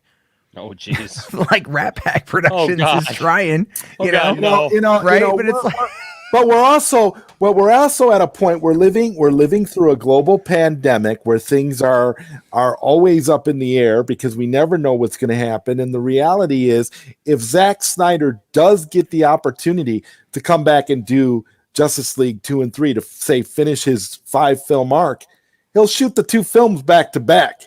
So they'll save money. They'll save money. Way. No, they'll definitely. Here's the thing, and this is where I know. Like, look, if you look at what we got in regards to this to the Snyder cut of Justice League, that was 2 movies that they condensed into one. And if you go back and look at the production history of Justice League, they initially announced it was going to be Justice League Part 1 and Justice League Part 2. That was back in 2014. Yep. So that's what they wrote for. They wrote for Part 1 and Part 2. What we saw ultimately was Part 1 and Part 2, probably. Well, and then you saw more with those storyboards. But those storyboards were for I think they were from 2016 or something, So initially that long form story, maybe it'd be better to say we got Justice League 1.5, right? Out of what we got. And then it wasn't until early June 2016 when Jeff Johns, after having taken over, had said that it was going to be one movie. It was going to be one movie. And then Zack confirmed it not that long later. But Jeff Johns was saying, "Oh no, we're gonna bring back the hope and optimism that people want out of these characters." So they were already, when they came on in, when they already had screwed Zack over, and so they had. You can tell in watching the Snyder cut that it's a lot there. It's a lot more than most of these movies get, and but the thing is, it's not like they shot bits and pieces of scenes. They shot full segments. They shot full set pieces. And so it's they clearly had this grand vision that was supposed to probably cover 2 films. And they just got screwed over while they were in production of shooting the movie. Yeah.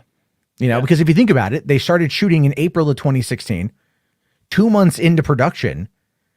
And all of a sudden it's now it's down to 1 movie. So they had already been in pre-production for months leading into it. Then they were actually in principal photography for months. And I mean, I think at that point, Zack kind of maybe knew he had to get the extra coverage because he has said that, there's stuff that they wanted him to shoot, and then he shot his own stuff. So, I mean, the whole thing's a fucking mess, dude.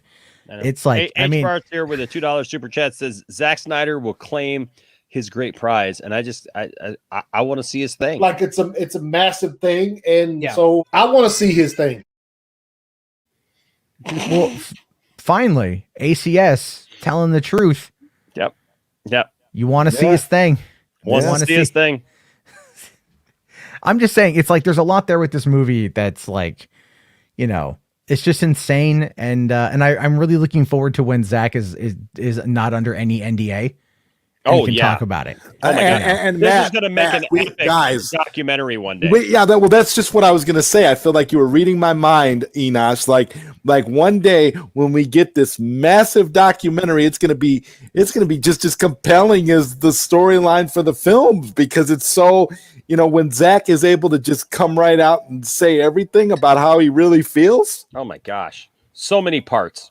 Many parts to this. If I'm being fair to Zack, he doesn't come across as the malicious type of guy. Mm-mm. Well, no, I don't expect him to be malicious, but at the same time, he'll be able to say, well, this was the most you'll probably get from him is, this was not really cool. He'll try to be, as positive as he can without saying something, without actually praising them. It's pretty funny.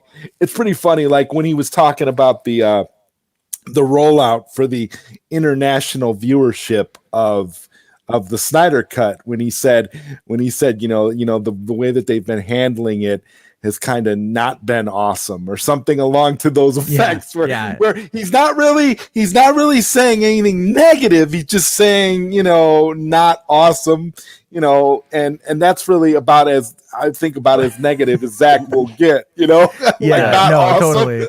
I have a feeling like Deborah is probably the one who has the silver tongue, in the family and whatnot. I would love it if they were a lot more, I don't want to say open because they've done a lot.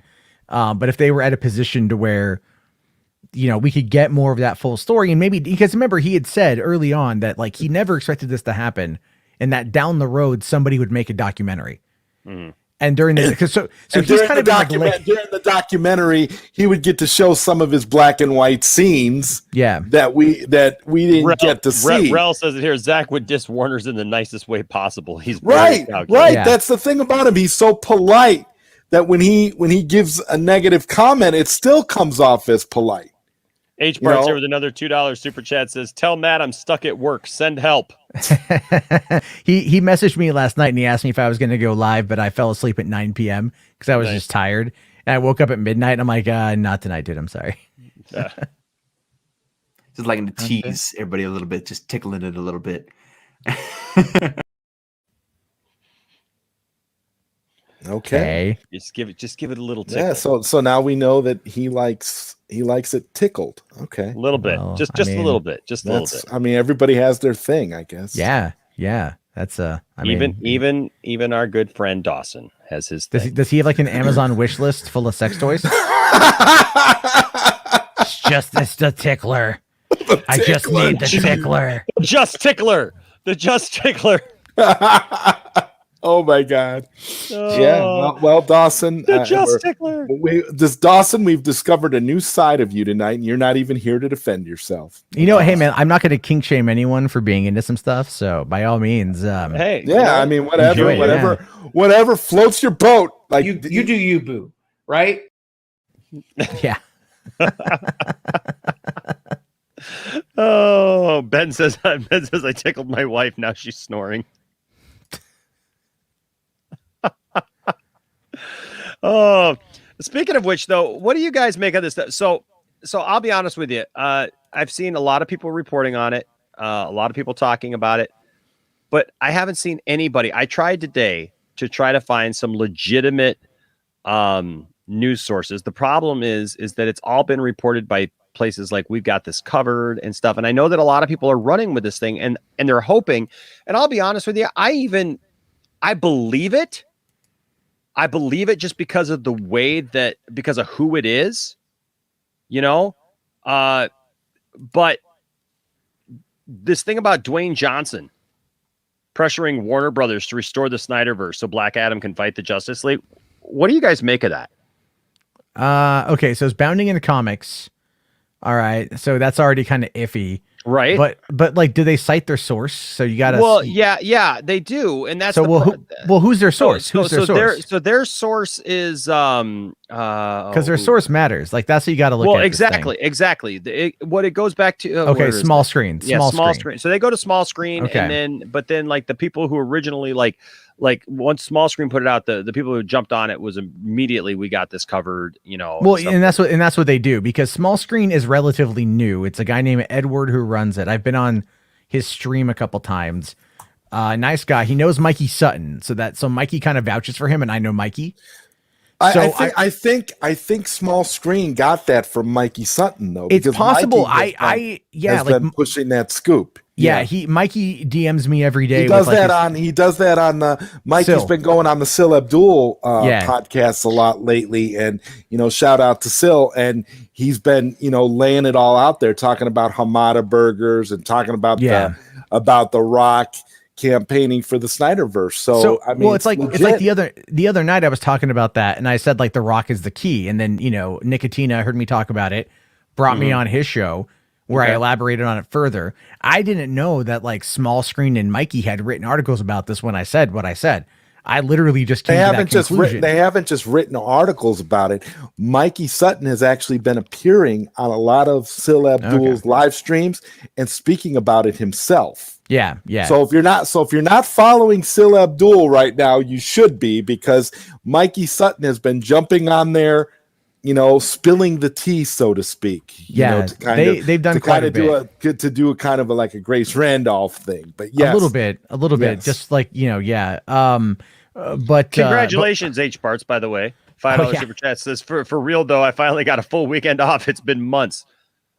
I know how that feeling can be, man. Congrats, dude. Congrats to you, brother. And then William Powell, actually, I just sent him a link. It says you're going to be at 11 tonight. So I'm guessing he's asking. That's me. That's me. Man, people are super chatting you to talk to me. Hold on. I'll be live 20 minutes. Silent Scotty with a $14.99 super chat says, here late. We've been moving all day. Great way to end the night. Hey there, Zod and Jarbo. What's up, Silent Scotty? He's a great dude, man. Oh, Silent Scotty just single-handedly saved the lounge. I can't even tell you. He single-handedly saved the lounge. I mean, got our computer situation up and running, and even has more stuff that he's told me about. Well, he hasn't even told me about stuff that he's told Tiffany that he's doing that is going to have us even more set going forward. So he shares secrets with Tiff-tastic, huh? He does. Him and Sophie, man. They that's awesome. Yeah. Andrew Christie. Yeah, with $2 super chat. That's the thing is everyone is jumping on The Rock at the moment, and like that The Rock is going to be the savior of the DCEU. Well, if that's the case, The Rock has good taste. What I was saying was like, more or less The Rock is the key. Okay. Because The Rock has the power. He's got power. And if because I think you said earlier, Enosh, that he's got full creative control. Over the character. Yes, he does. He did produce Shazam. Yep. And obviously he'll be producing Shazam 2. And I think that's the new line angle to it. But at the same time, all The Rock has to do, and I stand by this, all he has to do is just tweet out, restore the Snyderverse, or put it on Insta. And that's it. And that's it. And that's why I said you got to tag him in it, because like look, here's the thing, man. They know. Okay. Like they know. Yep. All right. Like it's okay. Think of it like this. Danny Garcia is keeping him from tweeting right now. Probably because that's something that they could then use to like, do we need to have him tweet it out? And then, because The Rock is a businessman. Okay. Like, so whatever my feelings about him as in regards to being a movie star are, I like the guy and I think he's exceptionally intelligent and he has done an amazing job at building up his brand. So he knows exactly how to get what he wants, even if he has to wait. So right now, his wife, ex-wife, and still his current manager, they also represent Superman. Yep. So it's good business for both of them. Heck yeah. If Henry Cavill still remains Superman. And guess what just wrapped up finishing filming today? The Witcher Season 2, finally. Mm-hmm. Finally, after all this time, The Witcher Season 2 is wrapped filming. So it's not to say that they're going to rush into a project. So that means that shortly, The Rock will be able to maybe... Well, and what starts filming next month? And what starts filming next month? Flash? Black Adam. Black Adam and The Flash start filming next month. Both of them do. Yep. So I'm not to say, and again, not to say like anything's going to happen. I'm not trying to put words in anyone's mouth or get you hyped up for nothing, because I don't want to do that. But it's like, look, all they have to do is just like keep poking at the studio about it and using it as, do you think Danny Garcia has ever stopped campaigning for another Superman movie for Henry Cavill? Oh, heck no. Heck no.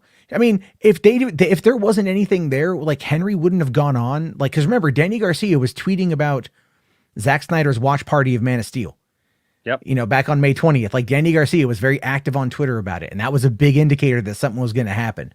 And then here pops up Henry with the mustache, by the way, which is really funny. Yeah. And, just because they totally playing into that. And then they announced it. And then he's been very supportive. So yes, that group of people, I believe, still want to work together. And I think they still want to tell these stories. And I think it just is going to take time. Because like I said, it's Warner Brothers needs I just want to see that boardroom meeting when The Rock goes into the room and actually tells them what's going to happen. I just want to see him be like, it doesn't matter if you want to end the Snyderverse. Can you smell it, Warner Brothers? We're going to have all of them because it's going to be some booty-shaking, pie-eating Shazam versus Black Adam versus Superman action up in here. If you smell what The Rock is cooking. Yeah. That's what's going to be. There you go. I do want to clear up this statement. I want to see that meeting. Because William actually messaged me and said he was just making sure that I was going to be on like in another 20 minutes when he gets off of work because he wants to jump on, which then brings me to this next one by H Barts with $5 super chat says, when Matt leaves, I'm going to die trying to choose which live stream to watch. Well, I could just give you the promise William's going to be here, and William is always fire every time Williams. Even Matt Jarbo loves William. Even when I like William quite a bit. Yes. Even when he's talking about stuff that even goes against his original take, he loves him. So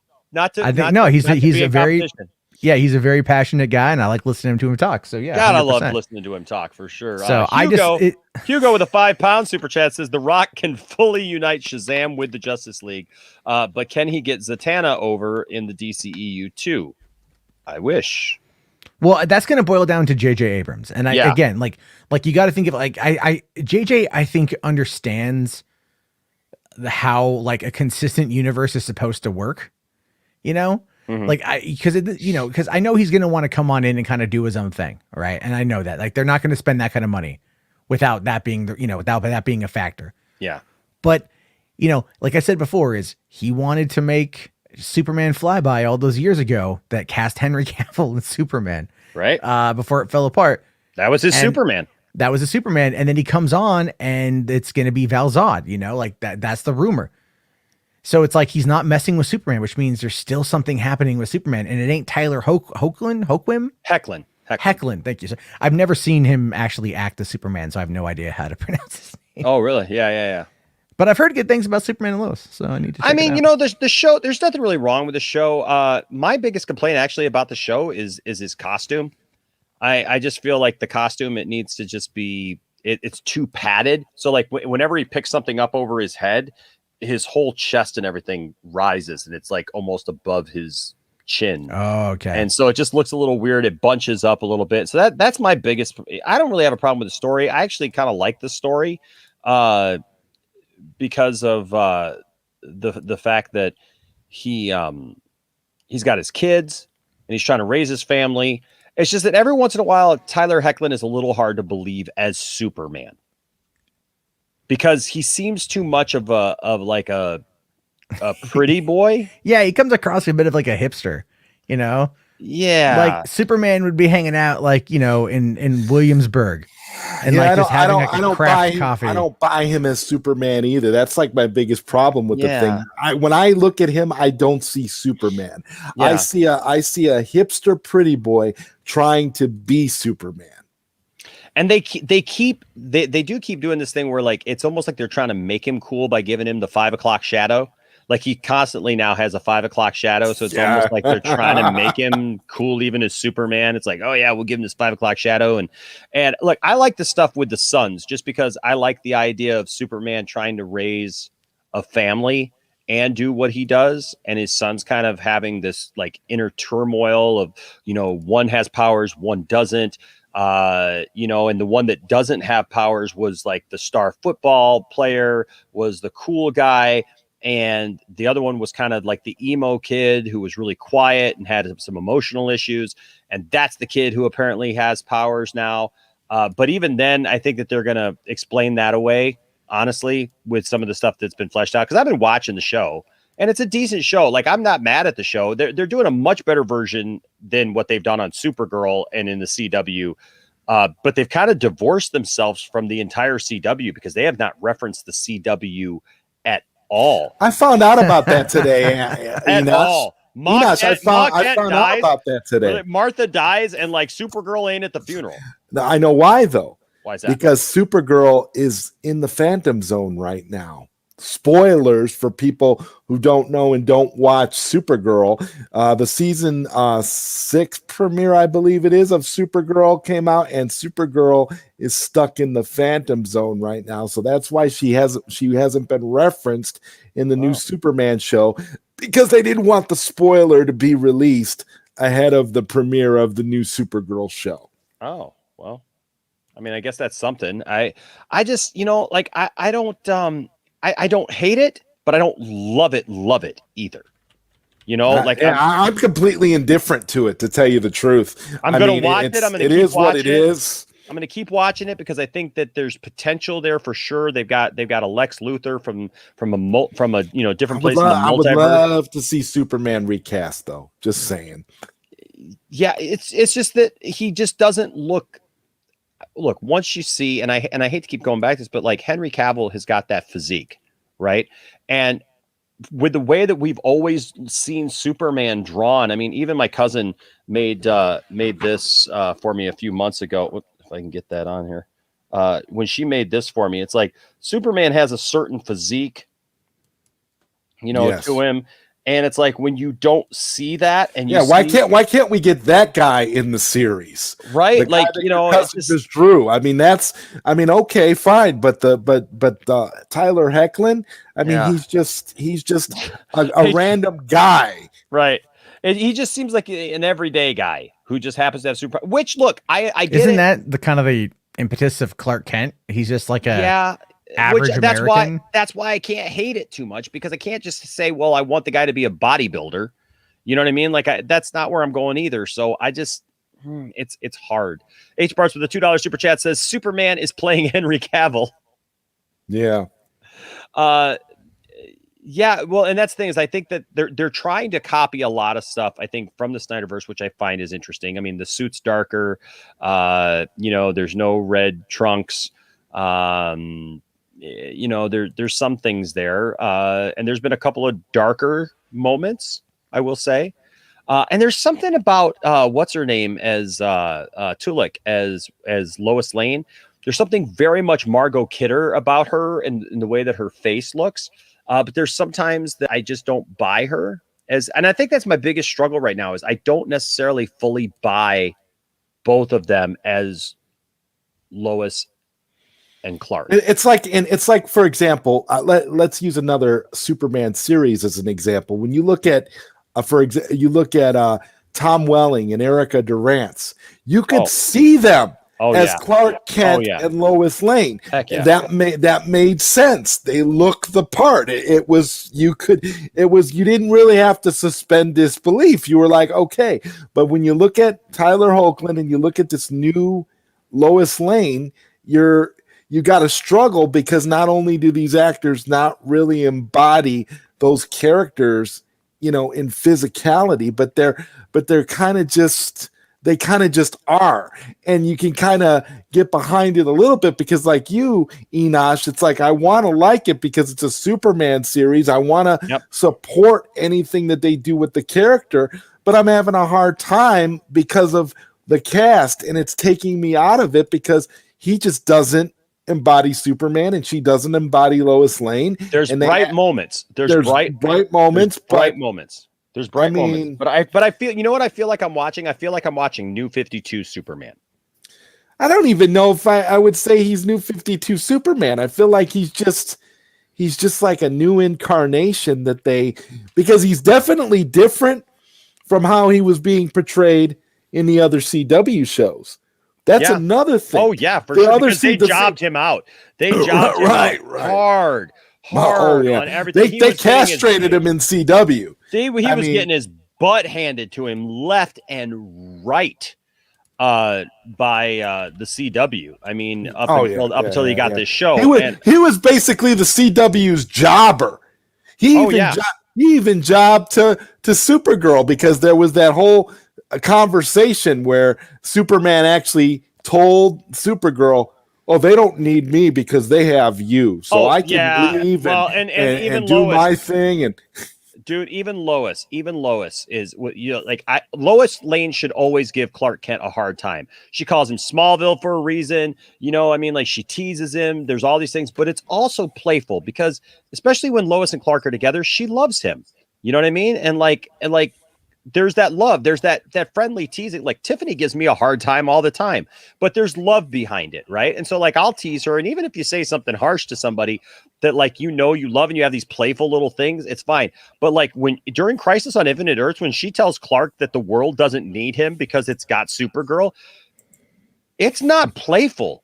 It's cutting. As if you could just retire right now, Clark, because get out of here. The world doesn't need you, but I'm in a show that's about to be canceled.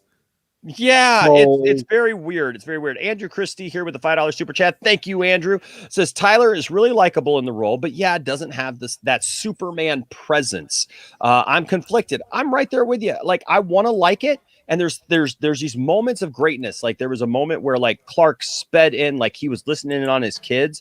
And it was kind of a cool moment because like, if I was Superman, knowing my boys, like if my boys went to school, I'd be listening in every once in a while. And if I heard them being bullied, I'd show up too. Right. Like I would show up and be like, hey guys, what's going on here? And there's these moments of greatness, like Lois gets attacked when she goes to somebody's house and Superman's right there because like she hits the button and Superman's right there and attacks this guy. And it goes, I don't know. It's so weird. It's so weird. H Bart's here though. It kind of nails this for me with the $5 super chat. Thank you. H Bart's says the reason I said that is because for me, when I look at Cavill, I see Superman. When I watch The Witcher, I'm like, it's Superman just dressed as Geralt. I understand that statement fully. I disagree about the Geralt part. Geralt, because, I'm sorry, did I say Geralt? Yeah, and it's Geralt. fine. It's fine. It's Henry's a huge fan of that series, and he plays the character of Geralt of Rivia almost like the third video game, and it's even down to the grunting and everything else. It's fantastic. Mm-hmm. So I really like it. You could tell that he lives and breathes that character too. Yeah. It's almost like he did such a good job embodying Superman in every way that it's hard not to see him in that role. But I feel the same way you do, Matt. When I watch The Witcher, I feel like, my God, he's nailing that too. He's a talented actor. He's like, I love The Witcher. I can't wait for season 2. But I got to bounce, guys. My stream's going to start in a couple minutes, but I'll drop the link in the DMs on Twitter if you guys want to come over after. All right, man. All right. My thing, though, I understand what H. Bart's is saying here, though, because I don't think that I don't think that this is a knock at Henry and like the job that he does. Not at all. Not at all. I don't think that that's the point here. I think the point here is that he is so Superman. Like, look, I believe when I'm watching The Witcher was fantastic. Look, and I'm saying this as somebody who did not play the game, didn't have any kind of reason to like The Witcher before I started watching it. Tiffany and I started watching it together, and I was like, wow, this is really great. And I really enjoyed it. And Tiffany and I both, and we binged the entire thing, man, in like a day. You know what I mean? Like we just watched the entire thing and it was like, we want more. So it's not about that he doesn't do a good job in that show. It's just that now he has become so synonymous with Superman for me that I just look at him, man. I just look at him out and about and I'm like, hey, that's Superman. You know, I've shared the story with you guys a few times that when they were making Batman v Superman, a friend of mine came up to me after a church service and he showed me a picture that he had taken on his phone. And it was a picture of him and Henry Cavill together at their gym. And I was like, wow, dude, that's amazing. That's awesome. When did you get that? And he says, well, Henry's been working out at the gym that I go to. He says, and we become workout buddies. And now this is a guy, like, of course, all this kind of stuff always happens to people who are kind of indifferent, right? Because he's not a superhero fan, not a fan of, Superman or anything like that. Just, was like, oh, I know who Henry Cavill is because he was in Man of Steel and they were shooting Batman v Superman in Detroit. And so he says, I thought it was super cool. He's like, so I had to show you and stuff. And I'm like, well, dude, that's awesome, man. Good for you. And then he shares a story with me about how, like, apparently they had some kind of connection to him through this friend's cousin, through Scott's cousin or something like that. And I don't know who he was dating or not dating at the time. I don't know, but there was something about, there was a girl involved that was my friend Scott's cousin. And Scott told me, he said, we're going to try to have them over for dinner before Henry has to leave and move on to Chicago. And so he said, and I said, dude, that's amazing. That's amazing, Scott. Like, I mean, can you imagine you meet Henry Cavill while working out and become buddies with him and your workout partners, I mean, that's like a dream come true kind of thing. Like, and probably something that wouldn't happen to me because I'm not at the gym. Even, right now, my excuse is COVID. Right. But so he tells me the story, man, and I'm like, wow, that's amazing. But he says to me, Enosh, that if that happens, you and Tiffany are invited. And I was like, what? He goes, yeah, man, if it happens, you guys are invited. And I don't fanboy a lot.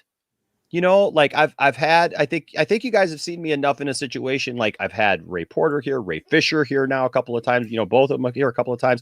I've talked to people. I've met plenty of celebrities over the years, but there was something. I mean, I met Tom Welling and I was super excited. I met Dean Cain and was super excited. I met Brandon Routh and was super excited, but there's something about Henry that when I look at Henry is Superman. And he's my Superman. And I look at him the same way that I looked at Christopher Reeve growing up. I still look at Christopher Reeve, and that man is Superman. Like, I'm sorry. I see Christopher Reeve in an interview, and I'm like, hey, Superman's doing an interview. That's just, you know what I mean? Like, I remember being a kid watching Somewhere in Time. Yeah. And I couldn't have told you what Somewhere in Time was about because I just felt it was Clark Kent, and I kept waiting for him to turn into Superman because, like, that was me as a kid. But there is something about Henry Cavill that has that same magic for me now as an adult. And so I was worried, Zod. I was worried a lot about, oh my gosh, if I actually get this opportunity, am I going to be able to be chill or am I going to freak out? You know, and like Tiffany was joking with me, said, like, I can imagine you're going to be like Chris Farley in those old Saturday Night Live, sketches. You know, it's like,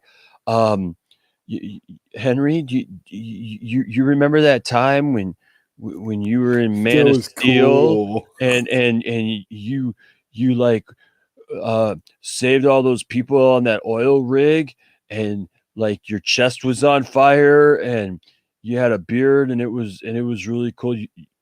You remember that? That was awesome. And so I just kept thinking about that. But yeah, so I totally get it. I totally get it. You know, it's not that I can't see him as anything else, but I respect his version of Superman so much. That being said, I got a couple more here. Hugo with £5 super chat. Thank you, man. Says, I'm going to go to sleep now, guys. But Zod, we've got to talk rewriting Birds of Prey with that one, Carlos, sometime for that table reading. Bye, guys. Hashtag save Harley. Hey, I'm down for the table reading. Hey, anytime, man. Hey, man, that'd be fun. That'd be fun. And also Peter Rabbit's Defender with a $2.99 super chat says, Jarbo, I agree. We'll make sure he gets the message. It's still not safe to go to movies. Yeah, you know, it is for now. For now it is. But guys, as more people get vaccinated, you're going to see more and more that the mask rules start being lifted. We're already hearing stuff about that here in Michigan as people are being vaccinated, as vaccination numbers go up. Tiffany and I have both been vaccinated, and I truly believe that things will start to get back to normal as we start to see more of a herd immunity.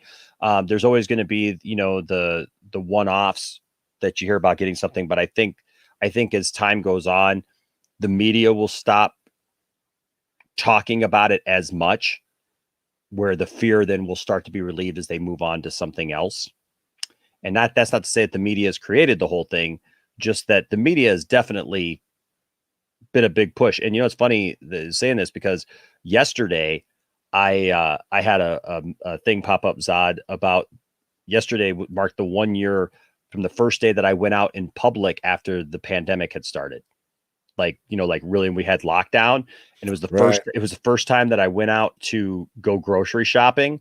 And I got my mask on, and I'm talking about how I felt like I was like a guy going out to hunt for the family or something. I mean, it was crazy for sure. TWK, I am definitely with you. And look, I love, I would say my second favorite is Margot Kidder, which is interesting for me because Margot Kidder is really nothing like the comic book version of Lois Lane.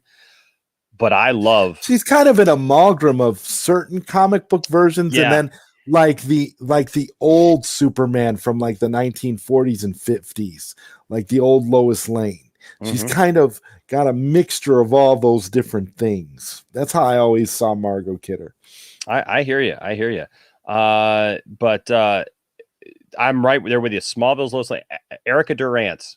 Look, best ever. If anybody knows a way to contact Erica. I have tried through a few different channels to try to get her on the channel here, because I would love to talk, because she is my all-time favorite Lois Lane. And I would love to have Tiffany here and be able to do an interview with her because Erica Durant's, I remember when she was first announced for Smallville, Zod, and I was kind of like, why are they bringing Lois Lane into this? So, like, why are they bringing her into this? And honestly, man, she won me over in so many ways. And now I agree with you fully. Even though we never got to see Tom Welling be Superman, she was Lois Lane all the way. And I'll tell you what, I was worried because, she wasn't even into being a journalist for a lot of that show. But when she did, like, it was believable even. I believed her. And it was kind of cool to see the flash forward a little bit. Remember when they did that, Zod, where they where they were the authentic Lois and Clark. Yeah. Donatello, I heard a little something about this. Did you hear something? I saw something. Yeah, there was an article or something about, I think it was on We Got This Covered, if I'm not mistaken. Bummer. That's a bummer if that's true, because I would. But I did see it. I did see. If you bring that back, though, how do you do that without him being Superman? Is it supposed to be like nowadays what we saw in Crisis on Infinite Earths, where he's like a powerless Clark Kent? Because I don't think anybody wants to see that. He's just like a powerless chud. So we get to see him. So we get to see him like raising his daughters and. But isn't that what they're kind of trying to give us now with this new Superman and Lois show? They're trying to give us what Superman raising kids would be like. So what perspective, what would this have to offer different? It would be more popular because people like the Smallville characters more. Yeah. I don't know what about that. I'd want to see it, but put the suit on him then. If you're going to bring back Smallville, you can't just bring back Smallville. Like, well, would Tom Welling be willing to finally put the suit on? That's the $1 million question, Enosh. It's kind of, if he did, it'd probably go something like this.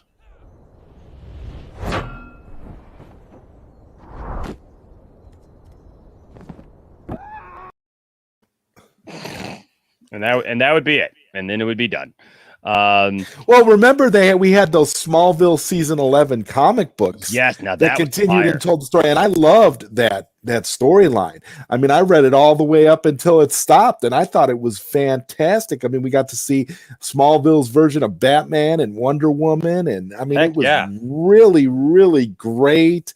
And you got to see, I think it even, like, the first chapter opened up where Tom Welling Superman saves a bunch of cosmonauts, similar to how Christopher Reeve did it in Superman 4. And look, Tom Welling is the only actor to be given to basically have the baton passed to him by Christopher Reeve. Yeah. Christopher Reeve went on the show, was a part of the show, and officially kind of passed that off to Tom Welling, and in all the articles and all the interviews and everything said that Tom was that. So it is kind of a shame that Tom didn't suit up. But I get it. I understand he was hired for a certain thing and he didn't want to be typecast, and he didn't, because, like, let's admit, like, a lot of people remember that Smallville kind of derailed themselves, the writers, with their no tights, no flights kind of thing.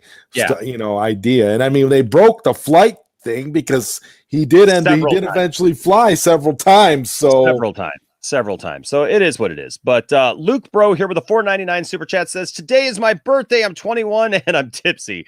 I always thought Henry Cavill's Superman was new 52 version. Happy birthday, Luke. Happy birthday, Luke. Let's see what can we give Luke for his birthday. Here we go. We hope that all your shots are good.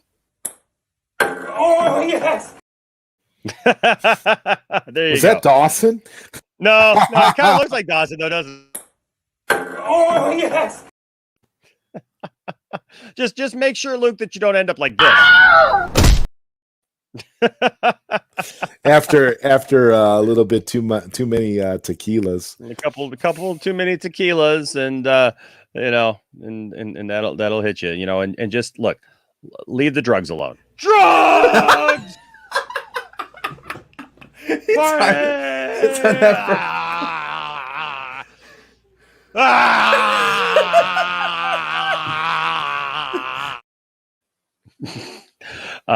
But yeah, I don't know. I don't look at Henry Cavill's version as New 52 because he's more honestly he's more old school. He's most people don't realize he's John actually Byrne he's actually a very traditional Superman, and people just don't understand because they haven't read enough Superman comic books. So they sit there and only they compare everything to Christopher Reeve. And again, Christopher Reeve is great, but if that's your only knowledge of the Superman character, then you're never going to accept any other version of Superman. Yeah. Period. Real quick, you do suck ass. Did the dinner happen? No, unfortunately, the dinner with Henry Cavill did not happen, and only because apparently they got done filming here in Detroit sooner than they had anticipated. They got everything done quickly, and they just moved right on to Chicago. So they ended up not having the dinner. So I was kind of bummed out about that, but you never know. Maybe, if they ever come back to town. And yes, Smallville had a Batman in the comics. Once the Snyderverse is restored. There you go. Smallville in Smallville had a Batman. Yes, and it was a good Batman. It was good. I mean, you can find those comics, guys, online. I'm just saying there are places. Comixology. You can read. You can buy comic books digitally. And I've got the entire Smallville run on. And I'll just say there are places where you can find comic books to read. Depending upon where you are and everything. I don't usually would say that, but I get comics. Oh, okay. Read comics online. Just saying. Do what you got to do. Because it's all there. But Smallville season 11, that had like 168. Even Lex Luthor. Wasn't Lex Luthor like grand as hell? And they even had Otis. They even had Otis. He even had an assistant, and Otis assisted that Smallville's version of Otis. Oh my gosh. Was just as dumb as the Otis in the 78 Superman. Yeah, it was amazing. So great. And real quick before we bring William in, Peter's Rabbit's Defender with the $1.99 super chat. Kate Bosworth is the worst Lois Lane. Agree? Yes. Mm-hmm. I don't know what that was. She was miscast worse than the Lois Lane in the Superman and Lois show. I mean, she literally embodied nothing about Lois Lane. She was just like, I don't know what that was, man. I don't know who she knew that was able to help her get that role, but based off of acting ability, I'm sorry, she's not. It just was not good. That was a grave miscasting. I think that's one of the things that really hurt Superman Returns, in my opinion. Yeah. I mean, she just that and just not giving Superman any dialogue. And not only that, the romance between the two of them didn't work at all. Well, and you couldn't even have romance, Zod, because you couldn't root for Superman, right? Because now Superman is a deadbeat dad, and now he's a home wrecker because he's coming flying in from Krypton, trying to take Richard White's lady, and Richard White was such a great character. I know. They should have wrote Richard White the way they wrote what was his name from in Superman 3, Todd, the guy Lana Lang was that. They should have wrote him like a buffoon, like an idiot, like a cheater, and like somebody. They should have given him some flaws. But what the problem with that character was just as super heroic as Superman. He didn't have a cape. I mean, he was. I don't know. It was bad. It was basically like watching a plane crash. There you go. What the? There goes Santa. Oh.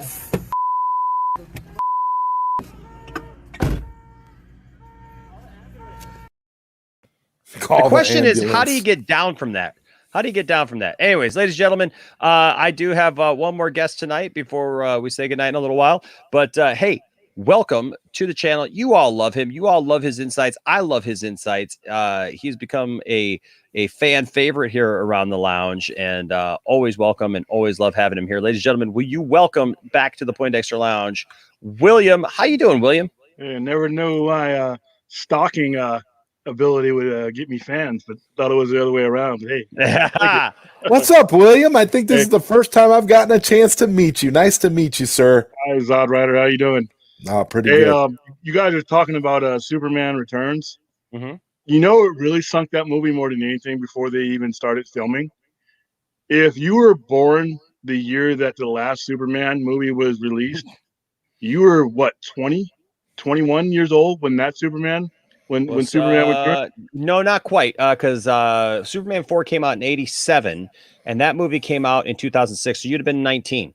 Okay, so you're a 19-year-old, you're a grown-ass man, and they're trying to sell you a Superman, a type of Superman that hadn't been relevant for almost 2 decades. And it just didn't work. It just didn't work. You can't. Nostalgia, nothing will sink a franchise quicker than nostalgia, man. It's like poison to anything. And it just wasn't done well. That was the problem too. It was like, it was nostalgia, but it was basically, it was almost like we all wanted a Superman action figure, right? That we could like mess with and move and do things with. And it's like your mom giving you a Superman statue and saying, play with this, because look, I have talked to Brandon Routh, and Brandon Routh and I had like a really good one-on-one conversation about his take on Superman. And I believe that Brandon gets it. I believe that Brandon understands the character of Superman very well and represents Superman very well. And I think that like watching him on Crisis on Infinite Earths on the CW, he shined. He absolutely shined in a CW situation. Now they totally screwed him over, screwed his character over at the end, like allowing Lex Luthor to just take him out like that and replace him. That was BS. But his command of the role by that point, when they actually gave him lines and they gave him a reason for being, was fabulous as the Kingdom Come Superman. But in Superman Returns, like, he just looks at everything. He literally reacts to everything with doe eyes, and it's like he's talking to Lois, and Lois says a bunch of stuff to him, and instead of like actually talking to Lois or responding, he's like, we can thank Warner Brothers for taking 50 minutes out of that film. Just saying. Just saying. I'm just saying. But look, he literally, there's a moment where like Lois is trying to talk to him, and instead of like actually engaging her in a conversation, he just literally backs off and just looks at her like this and walks away. Like, that doesn't make any sense. And then also like he's stalking. Talk about stalking. He's stalking her. he's super stalking. He's like, he doesn't have much dialogue. Brandon doesn't have much dialogue in that movie at all. And then when you add to that he doesn't really have much to do, not only is he not even talking, like Christopher Reeve, when I see the comparisons between the two of them, Christopher Reeve, in every scene that he was in, he had command of the room. Even when he was Clark Kent, even playing that, hunched over Clark Kent, he was still the main focus of the room.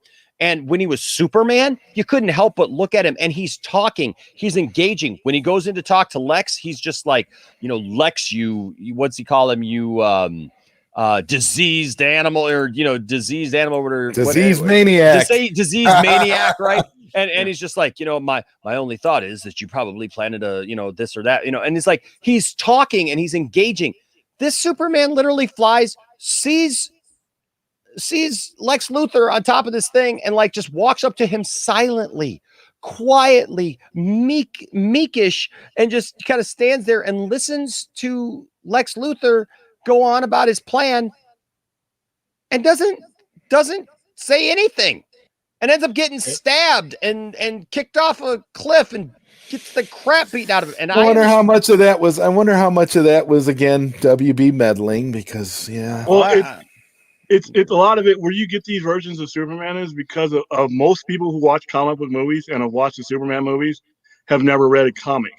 And so when you're developing these characters, both as a fan who's never read a comic and both as a company that probably is not as familiar with the content, you cherry pick what you think Superman should be. So you take all the hallmarks that you've grown up hearing about Superman. He's great. He's a Boy Scout. He's this and that.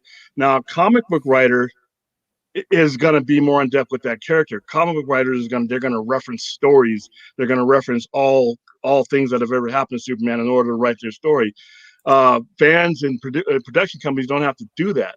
So that's why a lot of this stuff is out of character. And when you get a Warner Brothers Cavill Superman, it's divisive because you have half of the people who get polarized that understand what Superman is, and the other half of people who know who Superman is. Mm-hmm. They don't know what he is. He's a symbol to them. Just like in the movie, he's a symbol to them, whereas he's content to us. I've read everything Superman's been in, and I can tell you that, you know, the characteristics that Henry Cavill brings out are the best that I've seen a Superman do.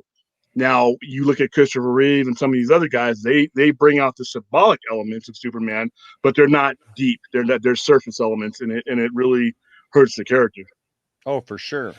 Now, man, what do you think about, you know, tonight we've talked about a few different things. I definitely like to get your thoughts on some of what we talked about tonight, just because you always have great takes. But what do you think about, you know, with the Ayer cut and you know, and David Ayer finally speaking out a little bit, saying, look, I made an amazing movie. It was taken away from me. I appreciate, you know, what the studio's done for Zack, but I think I get chased off your show. All right, so just in case you cut me off, let me say goodbye to everybody. Hey, it was great. These runs on these shows has been excellent. Here's the thing about it. I feel awful. Just kidding. I feel awful for what happened to David Ayer. I feel awful from a fan's point of view, as far as us getting a jammed up movie that really hurt several other movies. It ended up hurting the Birds of Prey movie that shouldn't even been the Birds of Prey movie, because the guy who should have been in it that character had been treated like garbage. But the Ayer cut thing from a strategic point of view, as far as getting the Snyderverse continued and restored, I think you got to take you got to take your targets and your more realistic targets one at a time. I think if restore the Snyderverse is the goal, then that needs to be the goal. What adding the Ayer cut onto it simultaneously does is that doesn't give us a refined focus and a refined goal. So when we're tweeting at these people and we're going at these people saying restore the Snyderverse, it seems like we're just wanting any and everything we can get. Whereas it needs to be a singular focus, and then you get the Snyderverse back. Okay, that's your doorway into the Ayer cut, but I don't think it helps having the Ayer cut drive alongside the restore the Snyderverse line. Not saying that I don't want it to happen, because I that movie got butchered, and you can watch it and it hurts your eyes just from an editing point of view. It's been slapped together, and you never want to see that happen to a storyteller. But I think that we need to take one task at a time. I think to restore the Snyderverse is the mission right now. And if we start lumping too many things onto it, it's easy to turn the movement into just a bunch of spoiled fans who got something and now they want something else, and they want something else, now they want everything. Nah, there's a goal here, there's a focus here, and I think that if you win that battle, the doors are going to open for David Ayer. Actually, you know, and just to piggyback off of what you're saying here, William, if they release the Snyderverse, if they, you know, restore the Snyderverse, the natural progression would be probably for them to put the Ayer cut out first once that happens, because that movie's already done. So that would be like the first thing on their slate if they restore the Snyderverse, because they can get that out more immediately than anything else. So I mean, I agree with what you're saying there. That actually makes a lot of sense. Let me play devil's advocate for you, because this is the way that I've heard people kind of talking about this idea, and that is part of restoring the Snyderverse would be to go ahead and restore the Ayer cut, because the Ayer cut was a direct tie-in with Justice League and is part of the Snyderverse. So if you're restoring the Snyderverse proper, we've just restored, you know, the Snyder cut. then you want that movie that goes along with it, because what some people are saying and the way they're putting it is what we got from Suicide Squad. And I say this as somebody who actually, I like Suicide Squad. I don't have a lot of major problems with Suicide Squad. The ending falls very flat for me, and I don't like some of the silliness and, you know, the putty monsters and, you know, and all that stuff, you know, it looked like something from Power Rangers, something like that. And I don't like the main villains. I don't like Enchantress, especially at the end. I don't mind her throughout the whole thing, but at the end when she's doing the dance and all that weird stuff, and then her brother, all that stuff, I just don't care for. But I do like the movie as a whole. But I see what people are saying, that like, if you're going to restore it, restore it properly. You know, I mean, what would you say to that? But here's the thing. There's your goal, your stated goal, and then there's how you go about it. I'm going to bring you up an example that has nothing to do with pop culture. I'm going to, not to be political, but let's say the term defund the police. Now, on its face, can be weaponized against you a bunch of different ways, even though what you mean is, you know, we allocate, we train with all that, but it doesn't matter. A lot of times people don't hear beyond the actual front message. So when you're saying if restore the Snyderverse is what you want, no matter what that entails, no matter whose other movies is connected to that or connected to that entails, that needs to be the singular brand. You need to be able to control your brand, and it's easy to say, it's easy to do. Country music stars can get on it. Talk show people can get on it. Do not complicate your message, or it's going to complicate your path to getting it. Don't start adding all these, release the Enoch cut, or let's release these, or the Schumacher cut. Nothing against any of those. Nothing against, but you see how complicated and convoluted. It's a lot easier when you step forward and you have a singular message. And that message will lead to everything you want. Just like when we had a singular message when we said hashtag release the Snyder cut. Exactly. We didn't have any other hashtags diluting it. We didn't have anything else. That was the singular. I see where you're going with this. That was the singular focus. Right. And what's going to happen once they look at these numbers, and once they look at, like I was talking with a Film Junkie the other night, they're not just going to look at the Snyder cut and the Snyder cut grade numbers. They're going to look at all the associated content on those IPs. So they're going to look at the Snyder cut numbers first, but then they're going to look at Aquaman. They're going to look at Wonder Woman. They're going to look at a lot of any of the other DC content from people who just came on to HBO Max for Snyder cut. See what those particular IPs jumped around to. And they're also going to go and they're going to look at the 4-hour movie itself, and they can break down and spike and see how many times did I watch the Flash turn the world back? How many times did I watch Darkseid? And when they're determining the way forward and whether it's relevant to even go forward, they're going to look at what's most popular throughout that. And they're going to go back and say, you know what? I just watched Jared Leto. Maybe I never even seen Suicide Squad because they're not nerds like us. So they're going to track that traffic. So your release the Ayer Cut thing is going to handle itself as long as we're keeping the target where it belongs. But don't convolute the target. There's no good can come from that. You know, and plus business-wise, if I'm Warner Brother and Warner Media, and even the good guys in Warner Media, I don't release that now because you're about to go for a campaign for a brand new Suicide Squad. You could run the risk of undermining a movie that you're just now starting to promote.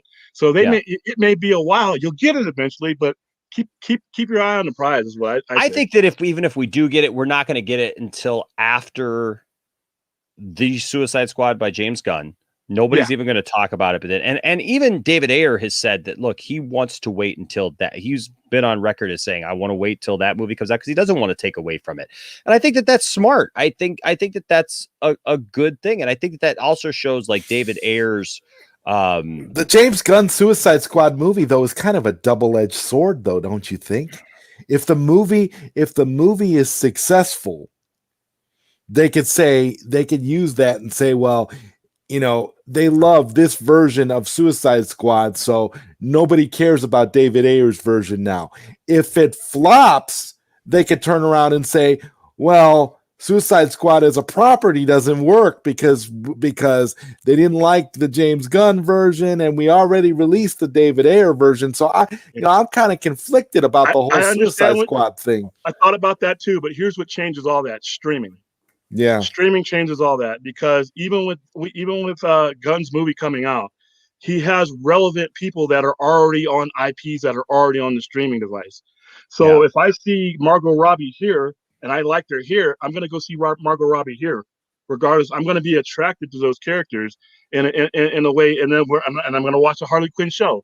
See, if it's a box office reality, then those rules apply. But when you're trying to keep people on to your streaming service, and you're going to need more than at least 3 or 4 things to keep them engaged. Right. Just can't happen. And you're going to want them to watch Aquaman. Hell, you might even want them to watch Wonder Woman 84, because as bad as I thought that movie is, guess what? Gal Gadot's Wonder Woman is in there. And if you just watch Justice League, your logical step is to watch anything she's in. If you like The Flash, then you're going to watch. I mean, it's associated, and they're going to look at how these bounce over. So no. If his movie flops, it's not going to matter, because it's being released day in, day out. Yeah. So the only thing that's going to matter as far as HBO Max goes is the traffic, because we've circumvented Rotten Tomatoes and the critics and all these guys, because we're going, like I said, if I'm not risking the $10 to take a family out to a movie, to $100, $150 popcorn and everything else, I don't really care about your opinion on Rotten Tomatoes, because I can just flip my remote, and if it sucks, I can turn it. So you cut that out. So Suicide Squad could be the hot mess that it looks like it's going to be, and it could still be successful because of the fact that it draws traffic. Things don't have to be good. Wonder Woman 84, I thought was horrible, but from a streaming point of view, which is where we're at now, it won. So you different rules these days, man. And that's why I think Warner Brothers is having a hard time, is because you have the old guard that is playing by the big screen rules, and you have their boss that's playing by 2021 rules, and it's growing pains. So, and we're getting to see those growing pains. Yeah. I just, man, I don't know. I want to see, as much as I like Suicide Squad, I'm very curious, especially when I know that it was more Joker centric, when I know that it had a much more serious take on, on the property in general. I'm still curious, I'm still curious as to what that could be. And look, I say that, look, I think that the James Gunn's movie, the trailer, especially that came out this last weekend, I think that a lot of people are really quick to jump on this thing that, like, somehow we have to hate this movie because it's not part of, but it is. It's weird because it is a sequel. It is a sequel to the first one. It's its own thing. Is it a sequel? Well, yeah, it's got the same Harley Quinn in it. I mean, it looks like it exists. Boomerang. It looks like it exists in its own continuity to me, though. Like it's no. I mean, it basically says that the things that happened before still happened. I mean, you got the same Amanda Waller. Well, the stuff that happened in the David Ayer cut of Suicide Squad, or the stuff that happened in the trailer park cut of Suicide Squad. Well, yeah. I mean, but look, it's kind of like theatrically happened. Yeah, it's kind of like depending on what they consider canon and what they don't. Because honestly, this movie to me, from the trailer that I watched, kind of looks like it could take place way earlier, like almost like in like maybe the 70s, no, 90s. No, because Harley Quinn was bought on from the first time in the original Suicide Squad, which is fine. And if they have that, that's true. If that's what they want to do, that's fine. Suicide Squad is the kind of property that it can revolve around the core universe. If I got my wish, like I said, I would cut off anything that is going to happen on the big screen. I would have the Flash some way do something that spawns a DC Max verse, or a DC Max purse that does not no longer connects with what's on the movies. I personally never want to see Zack Snyder's content have to be be produced for the big screen first. I don't mind if via HBO Max it gets there eventually, but I would rather much have his content be completely contained within HBO Max with connections where they can be.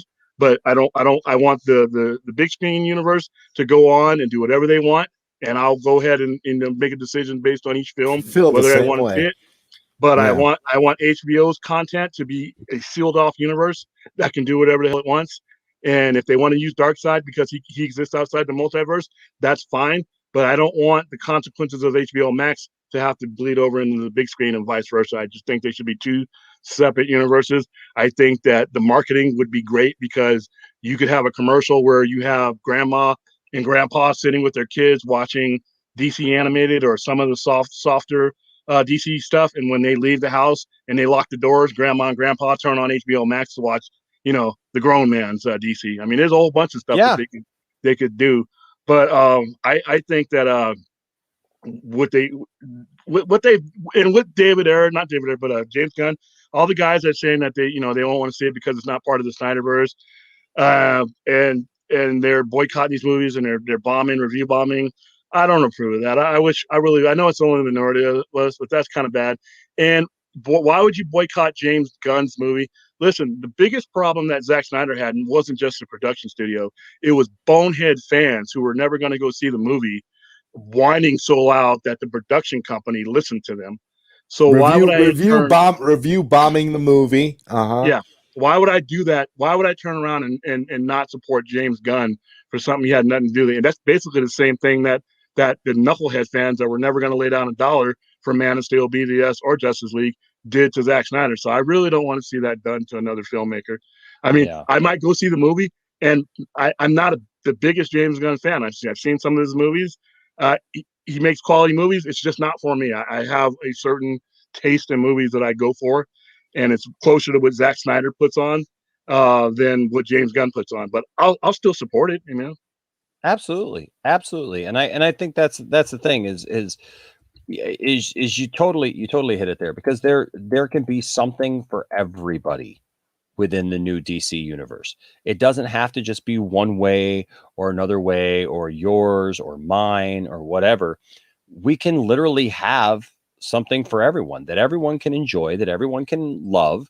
And there are some of us who can go between the two, and if you don't want to, you don't have to. You can literally just watch what you like, take in the things that you do like, reject the things that you don't like, but there can be a little something for everyone. And I think that, speaking of which, did you hear they just announced that they cast Lois Lane in the new J.J. Abrams movie? I hadn't heard that. Yeah, no. I've been my head's been wrapped around the whole Rock thing all day. Catherine McPhee. So my question is what Superman, if Lois Lane is in there, she's relevant to the non-Zod Superman or Kal-El, or so does that mean that he's cast another regular Superman along with the Black Superman that he was rumored to have? Or I don't know enough about the plot really but I have a lot of faith in J.J. Abrams, so I'm not really worried. And I know that the studio is not really going to mess with him the way they messed with people years ago, simply because he learned that lesson back in with Disney. Here's another thing that just dropped. Rick and Morty Babies is going to be premiering on Adult Swim Junior on Cartoon Network. Oh, there you go. Rick and Morty Babies. They're doing it again. Yeah, well, we also have to, take into account what day I'm this just is. messing with you guys. That's just a couple of fun things. I was looking at a picture. I've been out of the loop all day, so I said, the last relevant thing I heard was The Rock. Couple of April Fool's jokes for you, but I thought about it because I was actually looking at a picture of Catherine McPhee, and you know what? I could see her as Lois Lane. I can see her as Lois Lane, but I don't know. Like I said, from the sounds of it, he's going. Not necessarily in that. Yeah, not necessarily in that. But I mean, like one day, if they move on and make something else, I could, at least how she looks now, I think she could have been, because we were just talking about Kate Bosworth made no sense, for example, and there's a certain look for Lois, why didn't they cast her instead of Kate Bosworth at the time? I mean, come on. Well, it was a while back. I mean, I don't know what she was looking like back then, but look,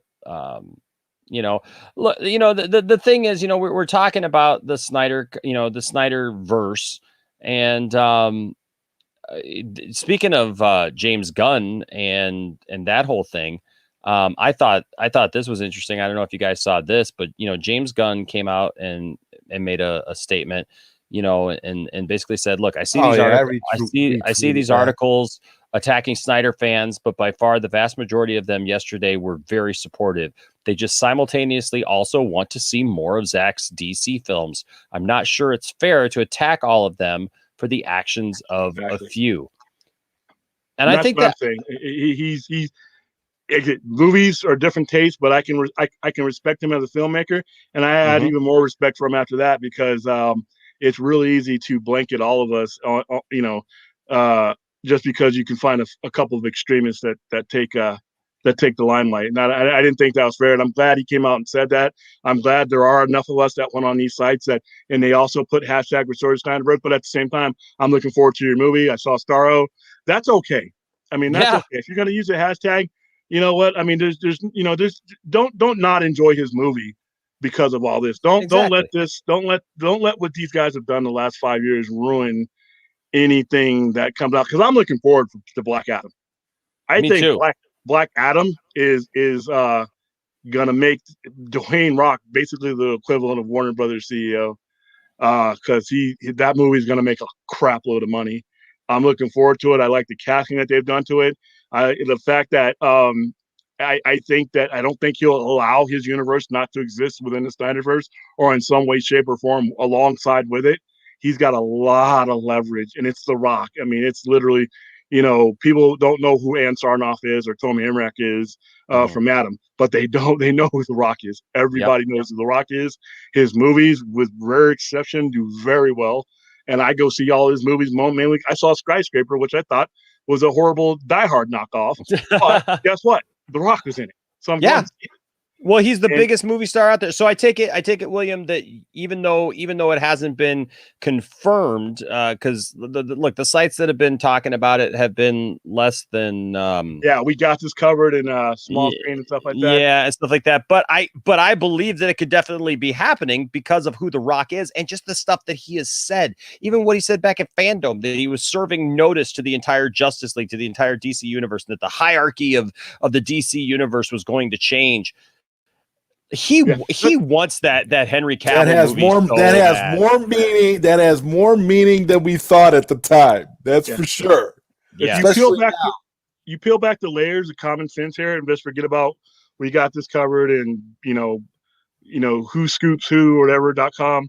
And on a business, just pure business standpoint, if you're Black Adam and you're going to want to be associated with characters, you're not going to want to be associated with a startup Superman or some Superman we're going to have to get used to.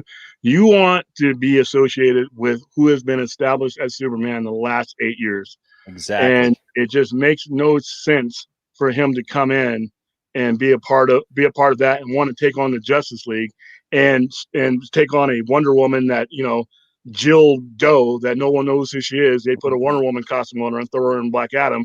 Who cares? But if you throw a Gal Gadot in there, that's good business. If you put in some guy, Enosh, the stunt double that's going to play Clark Kent and Kal-El in a new meeting, and you just throw a Superman suit on him, great. I know it's Superman, but I don't care. But if you put his star on with the stars that they've already become, love him or hate him, Henry Cavill is Superman now. Gal Gadot is Wonder Woman right now. Jason Momoa is Aquaman and Ben Black. So it's just good business to maximize those characters. So even if I think that it has happened, and I think that's just going to be one of the things that and the numbers, the analytics can't be denied. You can kind of twist them around in this whole terrestrial TV BS and all that nonsense, but I still cannot believe it's something someone got bought up in a conversation and didn't get laughed out of their own drawers. Andrew Christie here with the. I'm sorry. Just real quick, Andrew Christie with the $5 super chat. It goes to our conversation. Says it's quite a big deal that people like James Gunn are sticking their necks out for us fans in light of Ann Sarnoff's interview. It's a good sign. I got to agree with that. I mean, because and in her defense, in her small defense, in her world, everything she said was relevant and true in her world. But her world exists within a universe that has a different reality. And like I said, there's no turning back. Godzilla went $122 million overseas, and it's going to make some money over here. And it was a day in, day out release, which means key large strategy worked. Yeah. So we're not going back to the old days again. You still want to go to the movies. I'm going to see Kong vs. Godzilla on the big screen. But at the same time, there's still plenty of people who will give it a shot on the small screen. So that conflicts with her world alone. I mean, she's talking about big screens, and we're talking in a different language. I'm talking about series. This is the 21st century model now. This is they gotta stop thinking in old world terms, which is what they're still doing. And at least when it comes to people like Ann Sarnoff. Yeah, fandoms too. Hey, like I said, stop thinking Justice League 2. Start thinking Justice League Volume 2, Part 1 of 8. That's what you need to start talking, because that, to me, that's where the money is and that's where the excitement is for everybody. We talking about this. Can you imagine the same thing we were talking about WandaVision, which to me, there wasn't a lot to talk about after a couple episodes. It was kind of predictable in certain levels. But can you imagine the way we've been talking about this movie since 2017, since November 2000? Could you imagine us talking about that the same way every Monday morning? Oh my goodness! It was, I mean, and then have that volume 1 end on a cliffhanger, same way Game of Thrones does, and we're talking for the next 6 months to whenever we get episode 1 of volume 2. We're just talking about that. We're having viewing parties. So heck yeah, it's a new reality. That, like I said, that interview, it was not only tone deaf, it was isolated within her world, and it was playing by rules that last year, pre-pandemic, maybe would have been relevant, but right now, when I can watch all these things on my TV, and I can take $110 million and do a volume 1 and use a lot of. You think fans are going to mind you reusing and repurposing footage if they're going to get a Justice League Volume 2 Nightmare? A whole season is Nightmare. So, like I said, I think we're in a new reality now. It's just it's all analytics, man. It's all numbers, and the numbers don't lie, even if people are trying to say that, it underperformed the Wonder Woman. I can watch Wonder Woman was a 2-hour and 15-minute movie that I could have watched twice pretty much within one sitting of Justice League. And Justice League was on at midnight. And you're talking about a Christmas Day movie, and a movie that they promoted. They promoted the hell out of Wonder Woman 84. For better or for worse, they promoted that movie. Yep. Justice League was guerrilla promoted. We were doing it, most of it was fans and Zack. I mean, Zack. Pretty much. And it was cryptic. And like when he did that Justice League Great thing the other night, that was cryptic. He did that. That was he did that for a reason. That was beautiful. And like I said, I love the fact that he's so much into the fight still, that he's still fighting for it, because like I was telling you before, somebody very important, or some people very important, were watching us jump. Zack said jump, we jump. And now they're like, wow, they jumped when he said jump. How can we monetize this? How can we monetize this? Figures, merchandise, cartoons, graphic novels. There's so much money to be made if this is done right. Somebody, greed is going to be our best ally here. Some shareholder's going to be like, wow, why can't I? Where's all the merchandising that we can be making our money on here? If the BVS remastered 4K edition is any indication of how people feel about Zack Snyder merchandise, that's all I'm saying. Can't get it. You can't keep it on the shelves. So what does that tell you? Can't keep it in stock. So while Ann Sarnoff is telling you one thing, somebody outdated model. but like I said, the guy who sits in front of the screen with all the charts is looking at exactly what we see. He's looking at 1.2 million people, 1.5 million people tweeting. He's looking at how many times, and like I said, there are going to be some stats that will blow your mind. How TV series and movies are broken down, and like I said, relevant content, and actors and their agents use those. So say if I'm Jason Momoa and I want to negotiate a bigger contract, I'm using this data, because people, if they can get you analytics that say people respond to my client more than you guys are saying they do, well, he's worth this amount of money now versus what you have on the table. Everybody's using those numbers for both ends, and dropping off, and that's in Mortal Kombat getting moved. That was done so that they could they could spread their value. So if you were only getting on for Justice they gotta add Johnny Cage to the movie. Well, yeah, but look what they did. Well, their original release date was within the window of what your 30 days would have been if we would have purchased HBO Max just for Zack Snyder's Justice League. Yeah. So now what they've done is they basically figured, okay, we don't want to drop off, so we're going to put Mortal Kombat here, and you got to get another month of HBO Max. So everything that they're doing is cause and effect to these numbers. So like I said, it's and then the Dwayne Johnson thing is just a matter of that's leveraged everything going in our direction. We just got to sit and wait and not become the obnoxious fan that bombs everything. Like, you don't have to bomb everything Jason Kilar. If Jason Kilar is talking about some grandmother that grew up in a refugee camp or something like that, like it was the other day, don't put Restore the Snyderverse on there, please. And because all that does is creates a target for those Cro-Magnums that want to paint us all as extremists, and it is not. That's not true. And like I said, but he's a smart guy. He sees that. Yeah, he's the smartest guy in the room. So be honest with you, that's why he's second in command. This whole AT&T thing. There's only one guy that outranks him. Yeah. Well, guys, we are almost to the 3-hour mark. I think I'm about done for the evening, and it's almost 3 a.m. where I'm at. But it has been a fun evening. It's been. I love how every stream is a little bit different, and I think tonight has been more informative. And a lot of the craziness that usually sometimes ensues and everything hasn't been here, but we've gotten into the meat of some things about who we are as a fandom, and what we need to do going forward. And I think that's very important. William, you're saying exactly what I've been saying, and I echo what you say, that we've got to be smart about this. And I don't know at this point, like I've said before, I'm not a conspiracy theorist, but I know that there is a segment of the nerd population out there, the pop culture people, who absolutely hate the idea of Zack Snyder getting anything, and especially going forward. They've hated this idea altogether, right? So I know that the people that I know who are involved with the fandom aren't doing these things like bombing these movies, and that they're not going out and leaving inappropriate tweets, or bombing posts that are about real life things. And if you caught the beginning of this stream, I said as much. I said, look, if you're doing that, please stop, because that is not who we want to be. That is not who we are. That can be construed as toxic because it's inappropriate. That we have to remember, at the end of the day, we're talking about comic book hero movies and characters. When you have real life situations that are very, very important in the real world, you don't try to detract from that. You don't try to distract from that by doing something, even if we're passionate about it, something like the Snyderverse. You got to know when to say something and when not to say something.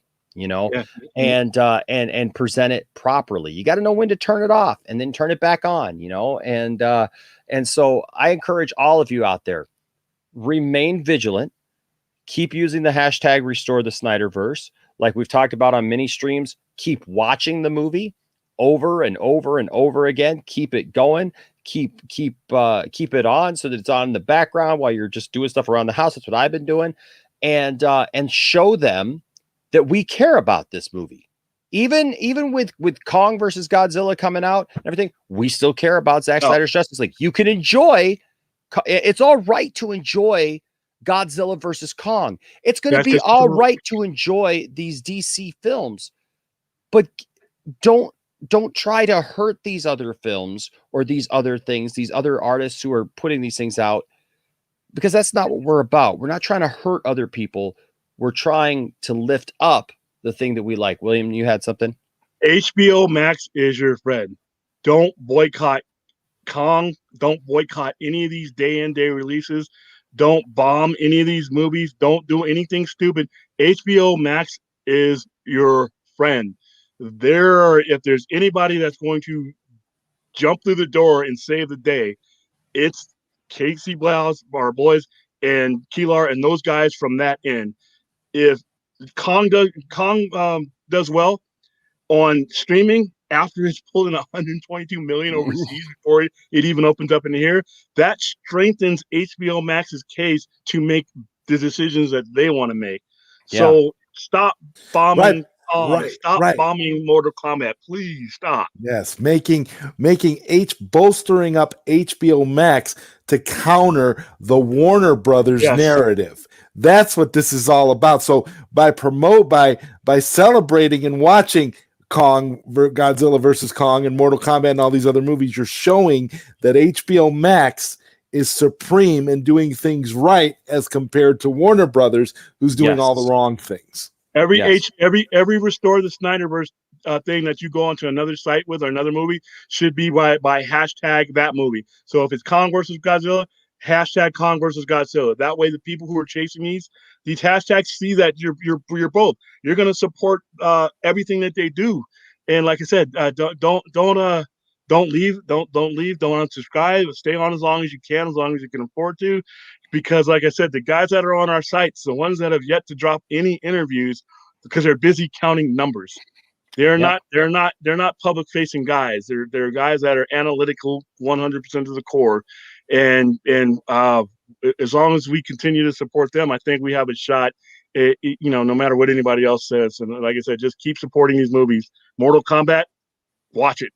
If you don't like it, even don't bomb it with Restore the Snyderverse just because you're mad at Warner Brothers, because it's gonna be on HBO Max, and that's who put Zack Snyder's Justice League on the air, and that's who's watching right now. So pull out the best silverware, put on your best tie and suit. Don't act like a wild animal, because the guy coming to dinner, he might be bringing a steak. So. Yep. So like I said, guys, just keep up the positivity. You guys have been doing a great job so far, and I just say keep that up. And look, like Azteca here says, like I said, I'm not some conspiracy theorist, but I know that there are people out there who will do these things just to give us a bad name. Okay, we don't need to be doing it for ourselves. We don't need to be succumbing to that.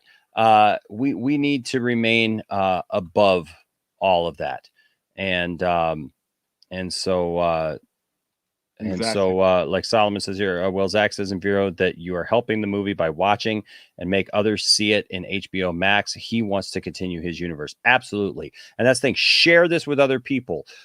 Share it with your friends. Have them watch it. When you have people over and you're going to have a big night of it, make a big night of it. Share it with other people maybe who don't know about it or don't have HBO Max or haven't seen it. Have watch parties. Do whatever you got to do. But just like I said, keep it positive. Keep it light. And William, you said exactly what I've been thinking this whole time. We've got to remain focused on what we want. It's okay for these other things to exist. It's all right for these other properties to exist and to have their thing. But let's just remind them that we want to see the Snyderverse continue. It can continue parallel to these other things that are coming out, because it's all a multiverse. And that lends itself perfectly for us to be able to get more of what we like and for others to get more of what they want to see. So there you go. Hey guys, thanks for joining me tonight. Thank you to Zod Rider. Zod, why don't you tell them where they can find you, sir? Well, you can find me at Zod Rider everywhere, on YouTube and all across social media. All right. And William, you can find him here. And I know that he's also on the vodka stream every once in a while, and Dave Pena show. He gets around, and you got a lot of great insight, William. Yeah, and I really appreciate this stalking thing has got its positives, man. It was a pleasure. It was a pleasure meeting you, William. No restraining order. This is great. Oh my God! It was such a pleasure meeting you, William. That's awesome. Pleasure meeting you too, Zod. Great stuff. Yeah, man. William's got a lot of great takes, and so we always love having William on. Thanks to Matt Jarbo, who joined us for a little while, and we'll see if he's still on. So if he's still on, go over and say hi to him, and give him a like. Stalk him. Yeah, go stalk him and let him know that we sent you over. All right. Thanks to all of our new members and all of our new Patreon Patreon supporters. We're really, really thankful for you guys. Don't forget, tomorrow night is Thursday. So we will have 2 Cents on Nonsense, which will be at 9 p.m. Eastern Standard Time. So be looking for that. And then we'll be doing a show afterwards. Either Dawson and I are going to do something that we're talking about doing that talks a lot about a different angle on some of this stuff. Or we might do a call-in show if that doesn't work out. So give you guys an opportunity to voice, your opinions about the topics that we talk about and even more. Because there's a lot going on in the nerd world. I mean, we're right in the middle of Falcon versus Winter Soldier, Falcon and Winter Soldier. Awesome show, finally got caught up on that, and we'll be looking to probably do a watch party of that actually on Friday. So so if you're around and you want to join us for that, that'll be fun. And then Saturday for all of our patrons and our members, we will be doing streams for each one of them. So be looking for those if you're associated with those. And then don't forget, if you're a patron, I have your email information. So I will be emailing you out the song. I told everybody who was a part of the lounge. Yep. I'll be sending you guys the digital version of associate producer. But if you're a member, I don't have your email. And so I can't send you a digital version. And so if you could, please, if you're a member of the channel, please shoot me an email at poindexterlounge@gmail.com so that we can get that out to you, because I want to make sure that you get your digital copy of that. Andrew Christie, I think, says it best as we go out tonight, just saying simply #restore the Snyderverse. Let's get on that. Let's do it. And let's see it through and see Zack's vision through to the end, because it's 5, not 3. I don't know where that ever came into play. It's not a trilogy. It's a 5. It's a saga. It's a 5 movie arc. What was it? A quintinology. It was, I think, was the word that somebody used the other night. So, hey guys, remember, like I always say, don't let anybody tell you that your fandom doesn't matter. And don't tell anybody that their fandom doesn't matter. But strive to have good conversations and to come to peaceful discussions, because look, we're all fans, we're all nerds, and that's a great thing. And we need to keep that kind of thing up instead of fighting with each other about who likes what or what's canon and what's not canon and what should be and what shouldn't be. Let's all find those happy mediums that we can get along with. And if you do that, if you treat everybody with respect, there'll always be a place for all of you here in the Poindexter Lounge. Until next time, thank you to all my guests. Thank you to all my moderators in the chat for always doing a great job. And thank you to everybody in the chat. You guys are always so fantastic, and I love seeing your comments, and I love seeing the discussions that you have. Until next time, stay nerdy.